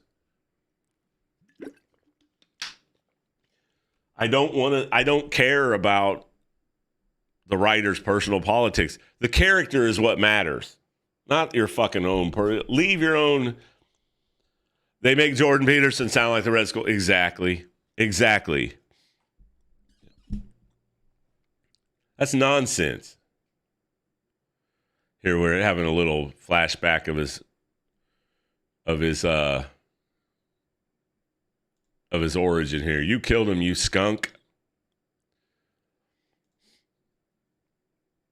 but so much has happened since then. I mean, now Nazis aren't the issue. They went through the Cold War. I mean, Kirby and Simon created another Captain America character during the 50s, during McCarthyism and all that stuff, called the Fighting American, where his shield had he didn't throw his shield.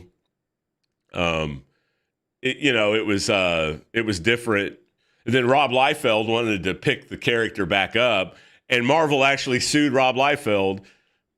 Couldn't agree with you more. Modern comics and writers bullshit political voices, hate just about everything modern. Oh, I'm telling you, Rob, it's terrible. It's horrible. I mean, it's just they're unreadable. Even the ones that aren't, that are just like a lot of the comic books they're writing, if they're not putting their politics into it, they're taking the characters. They're taking these characters and trying to write them for like 13-year-old girls. Like all the X-Men characters are just shit now. I'm like, what? It's like, who are they writing this stuff for? I mean, it's so sad what they done to comic books. Hey, there's Kang with the color scheme off. Kang is pink? Okay, well. I mean, he's got purple, but they need to work on their color scheme there a little bit. But now he's thinking about quitting being Captain America. Like, Hawkeye put the idea in his head. And the issues before this dealt with like a Watergate scandal. But they didn't like call it Watergate. They made like it was the Secret Empire, which they're, making Nixon's administration the Secret Empire. But they don't come out and say it's Richard Nixon. You know what I mean? During the time, the writers today would have like actually depicted Richard Nixon as being like the bad guy or whatever. But I like, and here we see. You don't see Nomad yet. They made Nixon the leader of the Secret Empire. I know they did, but they didn't say it was Richard Nixon. Now, you're supposed to know it's Richard Nixon, okay? I understand. I mean, it's ambiguous that it's, you know what I mean? But they don't come out and like, Cap goes, no.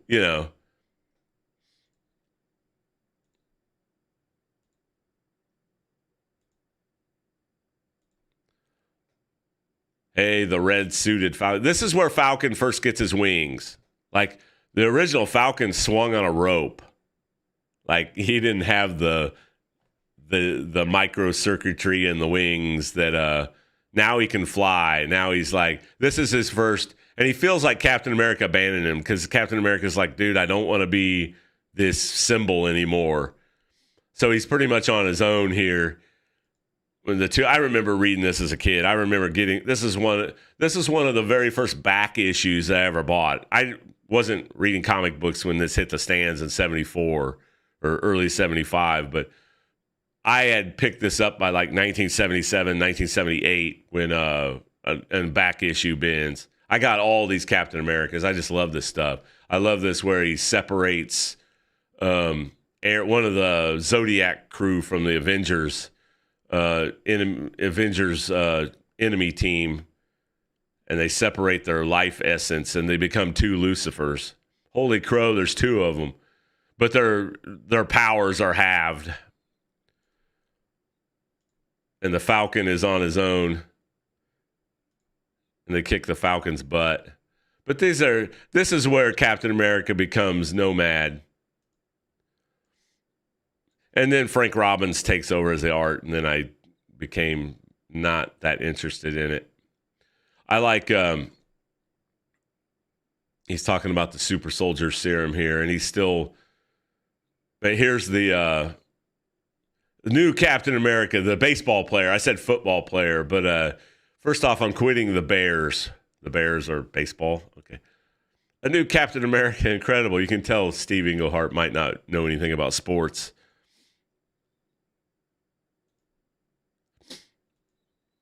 I mean, Watergate was a huge scandal. I mean, even though a lot of people don't know what actually happened, a lot of the narrative is bullshit.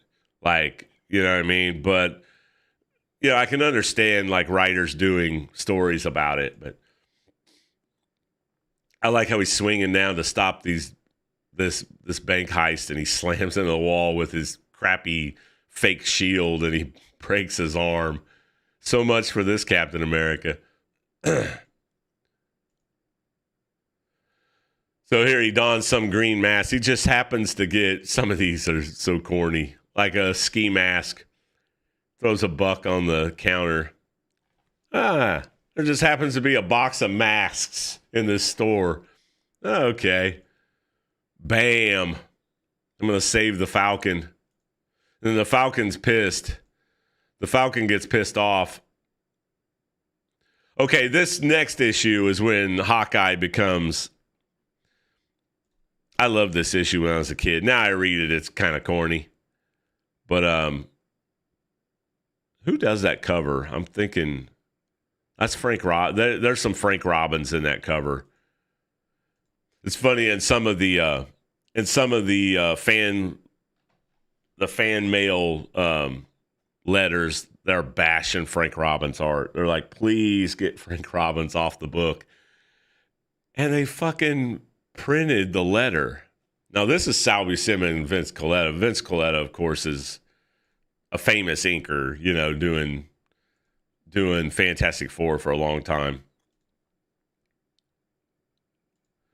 But here he's being attacked by this Golden Archer, who is actually...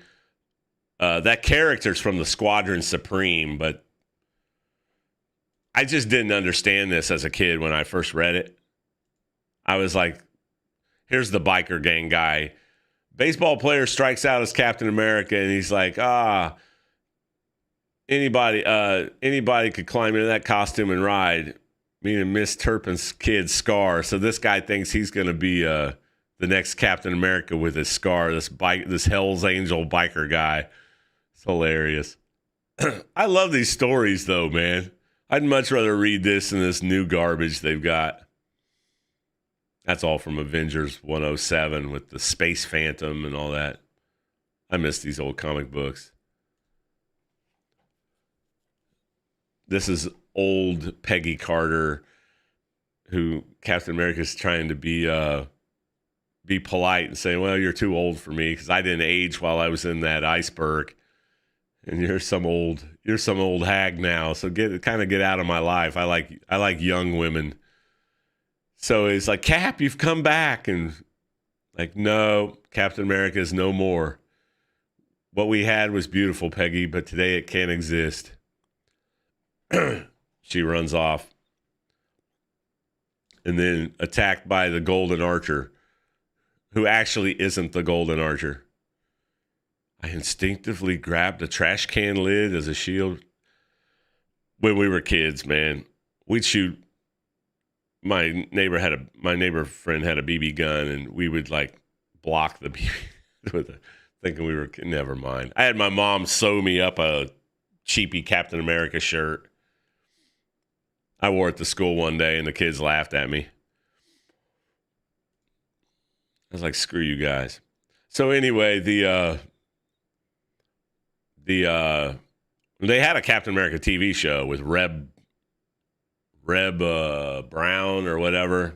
The theme song was cool, but he had that he had that plexiglass shield, and he put it on the front of the motorcycle where he could see. They only did 2 episodes of it. Christopher Lee, who played oh my God, Christopher Lee, like the famous horror actor, actually was the villain in that. They kind of tried to make him like the Red Skull a little bit, even though he wasn't. Christopher Lee played Count Dooku in the George Lucas, the crappy ass Star Wars George Lucas prequels. Yeah. So this biker guy gets the shit beat out of him by the Roadrunner gang here. Oh man. But here's this Golden Archer guy. I love that. in the 90s cat movie? No. 1978. Oh, you haven't seen this? Oh, look it up on YouTube. 1978, they had a Captain America television movie. They had 2 episodes of it. And they had a actor named Reb, I want to say Reb Beach, but that's Winger's guitar player. Reb Brown. See if I can bring up a picture of him. I know you probably don't give a shit. But yeah, he was in some real crappy movies. He was in that Your Hunter from the Future that they do a riff tracks on. Oh, you remember the TV series? Oh, okay, never mind. I thought you had never seen it. It's in 1979. Reb Brown. Yeah. But Christopher Lee was the villain. They did, in the 90s, I don't have the screen capture on for the thing. In the 90s, yeah, Christopher Lee was the villain in the TV show. Hey, brother, I got to check out. It's been fun listening and chat and keep it up. Oh, okay. Yeah, I'll see it, man. I watch your videos. I try to watch as many as I can. Hey, you take it easy, man. But yeah, Christopher Lee was the villain in one of the Captain America. He throws that aging thing, and it busts on his face, and he ages, or it dissolves his face off. That was Christopher Lee, I think. I'm gonna feel stupid if it's not. 1979 Captain. Now I gotta know. Captain America. God, I get off. I get off on tangents. Yeah, Christopher Lee as Miguel. He's the villain. Yep. Christopher Lee was the villain in that. God, that 90s Captain America movie. I got a story about that. I went to see Jurassic Park. Or some movie. I can't remember what movie it was. I think it was Jurassic Park. Me and 2 friends from college were going to see Jurassic Park, and I went to the theater. It was some movie. I thought it was Jurassic Park. And I looked on the fucking wall of the movie theater, and it had a big Captain America shield on a poster. And I was like, "You're shitting me." And it said, "Coming soon." And I was like, "You're shitting me." Because I wasn't really into comic books in 92. And then the movie never came out. It never hit theaters. I kept waiting and waiting and waiting. I was like, oh, it's going to be awesome. It's going to be like, the Richard Donner Superman. They're going to do it justice. And then I fucking saw it was direct to video. And I rented it one night. And I couldn't believe what I was watching. I was just like, this is the god-awfulest. I'd rather watch the fucking Reb Brown TV. I'd rather watch the fucking Reb Brown TV show. Oh, I was so hyped when I saw that poster in the theater. I guess Marvel saw how the movie turned out and didn't want to release it in theaters. When I finally watched it. I wanted to puke. It was so bad. I mean, I like the Roger Corman Fantastic Four better than that. I like the Dolph Lundgren. Punisher. I was like, who in the fuck is in charge of making these movies?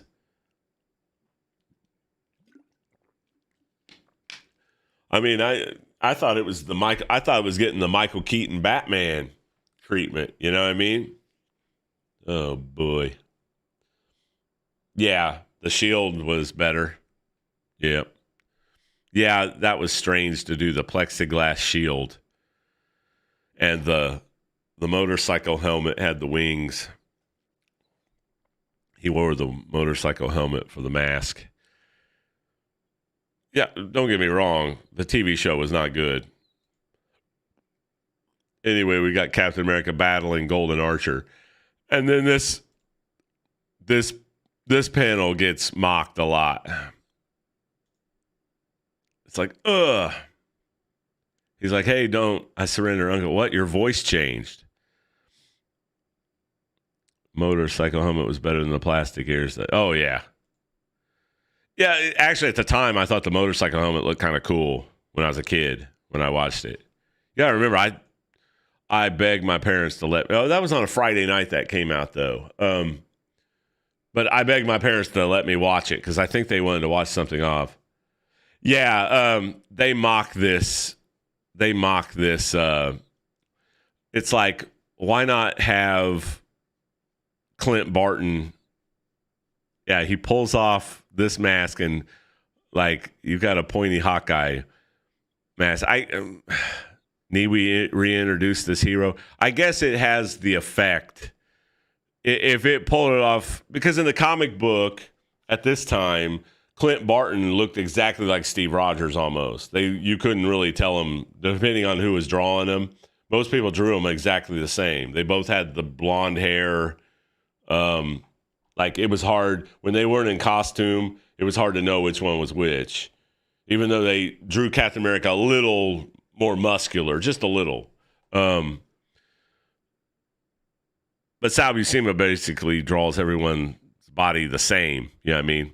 Even the villains that aren't supposed to be as strong or whatever.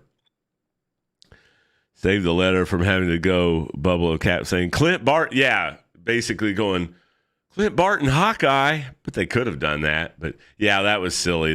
They mocked that panel a lot. But as a kid, I was like, I wasn't that when I had this comic book in I think I got this comic book in like 1977. Maybe sometime in there. I was very young when I got this comic book. I didn't know who Hawkeye. I knew who he was, but I wasn't familiar with it didn't register with me. I'm like, who is this guy? But because I had read some Avengers, but then I went back and got back issues of Avengers from like the same time period. But I had read this before I had read those back issues of Avengers. Hawkeye was not a member of the Avengers when I started reading comic books off the spinner racks in the grocery stores. So I didn't know really who Hawkeye was. So this always threw me off. I'm like, Hawkeye? Who's that? And then I learned, and then I liked the character after seeing the back issues of the Avengers. But here in the next issue is the first issue of Nomad. Right here. The end of Captain America, the Awesome Origin. But then he comes back. He ends up coming back after a couple issues. The Falcon almost gets killed, and then the Red Skull comes and kills that one guy that becomes Bucky. And he's like, okay, I can't do this anymore. Too many people are suffering because I am selfishly not becoming Captain America anymore. And so Captain America's back. Unfortunately, Sal Buscema lives the book, and Frank Robbins, the artist, I'll let you judge. This is still Sal Buscema. And this is the Viper. Earlier, the Viper is the one that gave Captain America that boost of strength by poisoning him. And then you've got this guy dying, and then Madam Hydra takes over the persona of Viper. I remember all this stuff. And she frees Cobra, Eel, and Princess Python and the Serpent Squad. But anyway, and then they have a little power struggle. But he's making the suit. I like how he comes, the freebooter. He's trying to think up new Captain Blood. He's trying to think up of new names. And there we go. The Nomad, end of part 1. I thought Nomad looks cool. I like how he trips on his cape and he says, screw this. I'm not wearing a cape anymore. It's not practical. He rips the cape off. Then you have Warlord, the Serpent Crown, and then Warlord Krang. But anyway, I'll let you, before I get off here, I'll let you be the judge of this art. Now he battles Namor, and Namor doesn't recognize him from the invaders because they battled together in World War II. He's like, hold on, dude. Why are we fighting? I'm Steve Rogers. He's like, oh. They always made Namor like a hothead. Sal Buscema's art is fine. Here's the new Cap. Here's the new. It's me, Roscoe. I'm the new CA. Yeah, they don't make him the new Bucky. They make him not. I said the new Bucky. It's the new Captain America.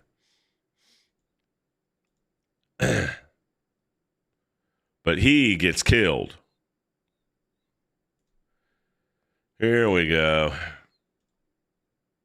Now look at the difference in the artwork. This is Frank ushers in a new look to comics' most exciting hero, courtesy of comics' most dynamic talents. Frank Robbins. Now, some people like Frank Robbins. I hate Frank Robbins' art. He did the Invaders comic book. Like a year later. I would much rather him do the Invaders. I just did not like. This is just not my. This is not my cup of tea. His art. Look at these eyeballs. I just. He puts. He just has strange poses. I like this panel up here of him kicking Madam Hydra, or the Viper, I should say, in the head. And then I just do not like this artwork. Even as a kid, I hated Frank Robbins' artwork. It's just, and one of my friends in the neighborhood wouldn't get Captain America comic books because of this. He'd make fun, because I had these issues, and he'd make fun of this art. But he hated Jack Kirby too, so he was a big John Byrne, George Perez fan, and Rich Buckler and those guys. But yeah, I mean, this is the other. I mean, look at this. This is not good. I'm sorry. It's just too. It's too silly looking. It's too childish looking. You go from Sal Buscema to this, and of course, you got the Red Skull reveal, which is so anticlimactic because it would have been so cool under Sal Buscema, seeing the Red Skull again. I mean, this badass reveal of the Red Skull and the return of Captain America. Cool cover. But that's Gil Kane. Pretty sure that's Gil Kane cover. That's not Frank Robbins. I mean, but a couple issues down the road, there is a letter that somebody wrote in just saying his art is god awful. What are you thinking about putting Frank Robbins on Captain America? Look how he draws the beast. Yeah. And they're always sweating, like, and then, I mean, and this is a good story. The story's good. Like, Red Wing gets him. You've never seen Frank Robbins' art? Now, he did the Invaders. He did a couple issues of Invaders, and I much prefer him on the Invaders during this time. Like, I can handle him on the Invaders. He did a little bit better job. This just does not look right. And then Cap follows Red Wing, and he sees this, the Red Skull has put this guy upside down. And he's like, no, Roscoe. Oh, God, it's Roscoe. And then why didn't he kill the Falcon? The Red Skull's back. And then you see probably the best picture to me, Frank Robbins. See, look at this. He's just like flying here with his foot up in the air. Now, I like this picture. I still don't like it as much as anything. I would rather see Sal Buscema draw this. But I like this picture. Captain America, wherever the threat originates, I won't be blind again. So 34 years ago this month, Joe Simon and Jack Kirby created Captain America. Yeah, it's still not great. And then these next issues are cool, but the art just takes away from it. I can't, like, it's got some cool, I think that's Gil Kane cover. The cover's good. Gil Kane was doing a lot of covers around this time. Won't Be Blind again. Fast forward to 87. Yeah. Now this is Herb Trimpe, which is a welcome sight over Frank Robbins. Still, I don't like his Captain America as much as Sal Buscema's, but I'll take it over Frank Robbins any day of the week. But unfortunately, this is just one issue. And then we're right back to Frank Robbins the next issue. Another great Gil Kane cover. Nope, that's Sal Buscema. Nope, this is the one where Sal Buscema does the dream sequence. I remember now. Sal Buscema does the dream sequence, and then they got Frank Giacomo doing the ink. So see dream sequence by Sal Buscema, and then look at the difference. I love this. This is supposed to be an over-the-top dream sequence, but this is so much better. And then we're back to wah wah Frank Robbins. I mean, look at this. I hate the way he does like foreheads and then it's back to like scrawny rubber band looking like characters. Yeah. I mean, that's the way the Red Skull would swing off a big robot with his rubber bandy legs like sticking up in it's just be.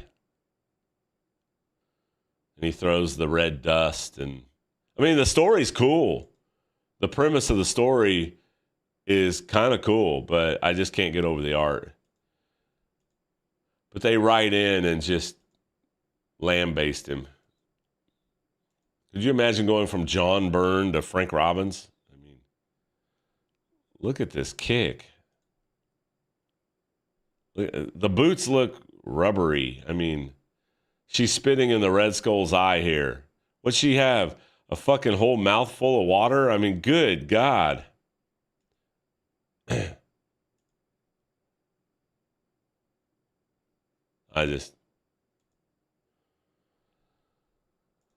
not sure which issue had more Gil Kane. I mean, look at this Red Skull head.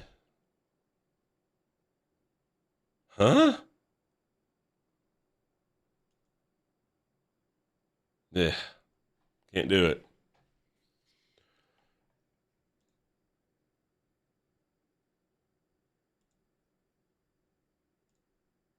What is this? I mean, look at this Yellow Jacket picture. This is like something I would expect in like an Archie comic. Like, when Archie and the fucking Riverdale gang become superheroes or some shit. I mean, come on now. This ain't Marvel stuff. I mean, I still like it better than the stuff they're putting out today, but I want to find that.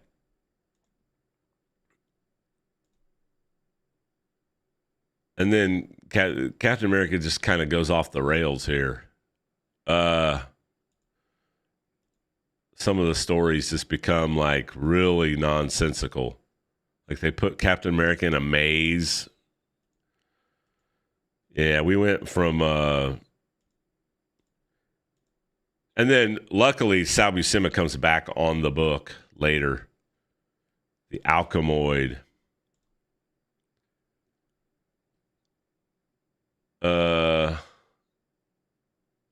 Trying to see. I wanted to find that letter that guy was like, please, for God's sakes, take Frank Robbins off the fucking book. And I couldn't believe they fucking printed it. Here we go. Sal Buscema's back. Vince Coletta. John Warner is all right. See, Steve Englehart has left the book. Pretty sure Steve Englehart at this time has left the book. And to me, it went downhill. The art came back.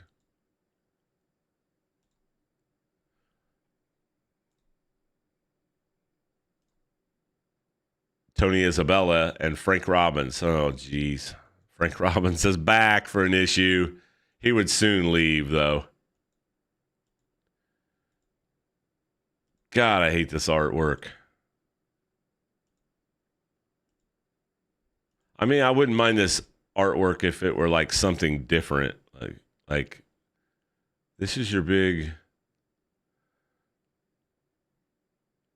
fill in on Captain. Oh, Steve. Okay, he hadn't left yet. You're no doubt the end of John Warner's fill in on Captain America.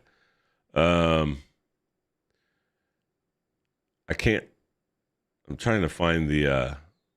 Nightshade is this character. Wanted to see where. Now this is. I don't know who. That's not Jack Kirby. The cover art's awesome. Anyway. Yeah, this is when Captain America started going. Captain America had been selling pretty well in the mid 70s, and then this is where Captain America started going. Here it is. Dear Bullpen. Let me see if I can zoom in on this. I remember reading this as a kid. I remember vividly reading this as a kid because I was like, oh, 100%. 100% I agree with. Oh, what the hell? 100%. Having just finished Captain America and Falcon 185, I was compelled to make a plea to you. Please take Frank Robbins off the strip. The artwork in this issue was the worst I have seen in quite some time. It totally ruined the issue for me, and I was thinking the exact same thing. And overshadowed what was an excellent effort by Steve Englehart. The story was one of the best Marvel stories of the year. But after looking at the artwork on Thor and Doctor Strange, I was very disappointed when I picked up Captain America. Please get Robbins off the book. And the main theme of the letters this month. Was, Frank Robbins ain't doing it. However, with Stainless Steve's announcement that I love how they deflect. Yeah, that's vicious. Yeah, and they printed it because I think they wanted him gone. Now, I think they made it up to him when they dedicated one of John Burns, the very last panel of one of John Burns, the very last page, like splash page of one of John Burns, a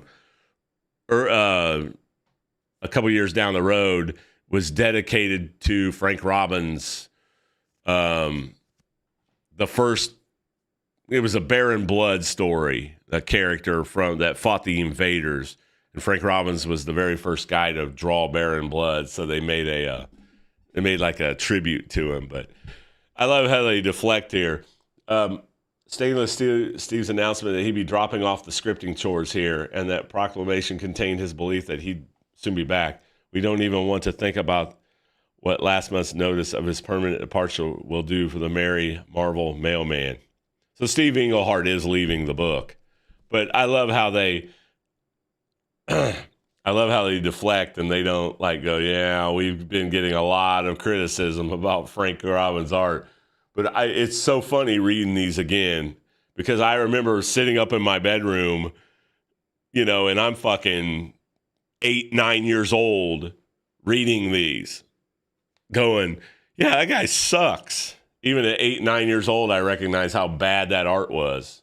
And my friends were like, Captain America, that dude sucks. Look at that clowny looking art. So, yeah.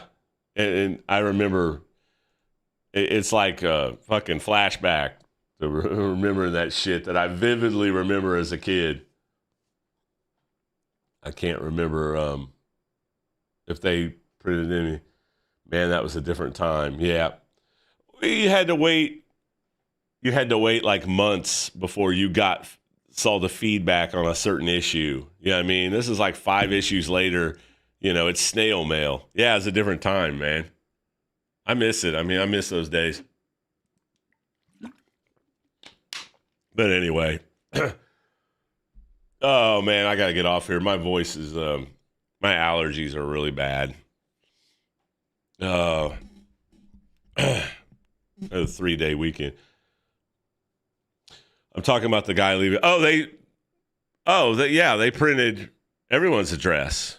That was it. You wrote in, they would, yeah. Oh, I used to read everybody, you wrote in, and I wrote in before. Like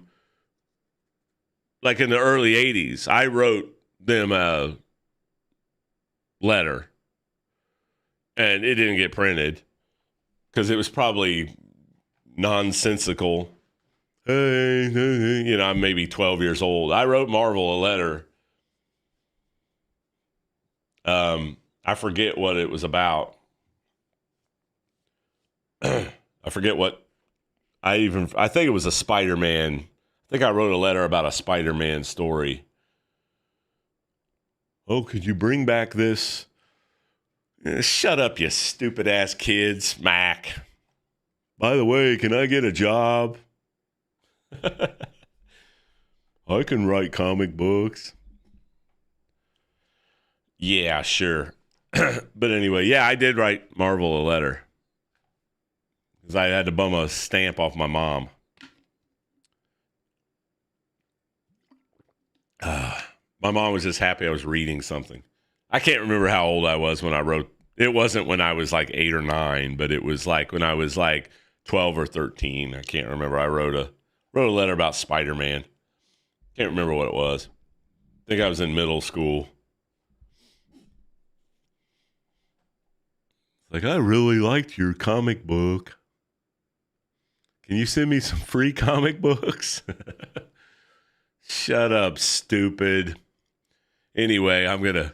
That's probably what I got back. They probably hired some intern to filter through the mail. Oh, there's that idiot again. There's that idiot Dave Amick from fucking Muncie. Yeah, that fucking idiot. Get rid of his goddamn letter. The G.I. Joe, man. See, that's another reason why I want to get... God damn it, man. I can't get access to G.I. Joe. Wait a second. Hold the phone. Hold the phone a second. I'm going to have a blank screen. Let me look at something. I've got Comixology. They offered no prizes. The people would write in and point out discrepancies. Yeah. People did that all the time. And then they'd make up some bullshit not to give them the no prize, which it wasn't a no prize anyway. But every once in a while, they got caught. Yeah. Oh, they did no prizes back in the 70s. That was a Stan Lee thing. Yeah, Stan Lee started, Roy Thomas, they started that shit. Yeah, they did no prizes back in the... They probably picked it. I love the no prizes because almost every time you'd see it, one of the letters would be trying to fucking point out some kind of inaccuracy or some kind of, like you said, discrepancy or something like that. I remember those days. Yeah, if you look at the comic books from the early 70s, they've got all that they've got that shit. And a lot of times they'd come out in like the next issue, they'd have an editor's note like pointing out some mistake that they made that the editor didn't catch before anybody had a chance to fucking... Where's my Comixology?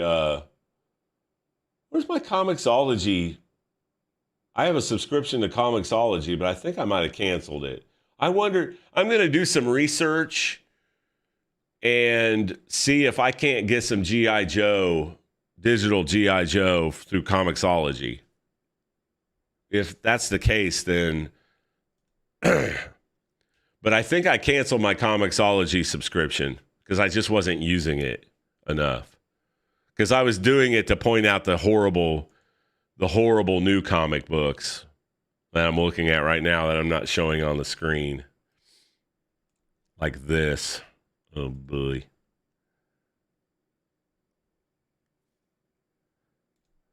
Oh, boy. This fucking garbage. I don't have it lined. Oh, wait, hold on. This fucking garbage here. I did a video on this already. This is one of the X-Men books, Exterminators. I got this off of Comixology. It's a totally different app. It's beer o'clock, sluts. Really? Yeah, the art's shiny and decent. I mean, it's digital. Yeah, it's digital art. The writing's god awful. I don't even want to show it.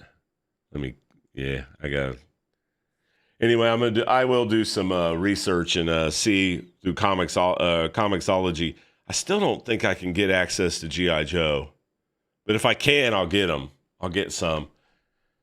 Maybe they have a collection. I'm not going to buy them all digitally. But maybe I'll have access to them through my, if I resub up to Comixology monthly. That would be awesome. I wish they had an omnibus because I'd just buy it and then I'd go over the physical copy of it on my overhead camera. But anyway, I'm going to get out of here. My voice is going, man. My throat's burning. I'm going to take a fucking Benadryl and go to bed. So, well, thanks for hanging, man. I hope I showed some entertaining comic books. Maybe, maybe not. I like the Thor 390. I'm definitely going to put those in my library on my iPad and go over those sometime. I had never looked at those issues before. So anyway, I'm going to get out of here. I will see you later. Yeah, I'll see you, man. Take it easy.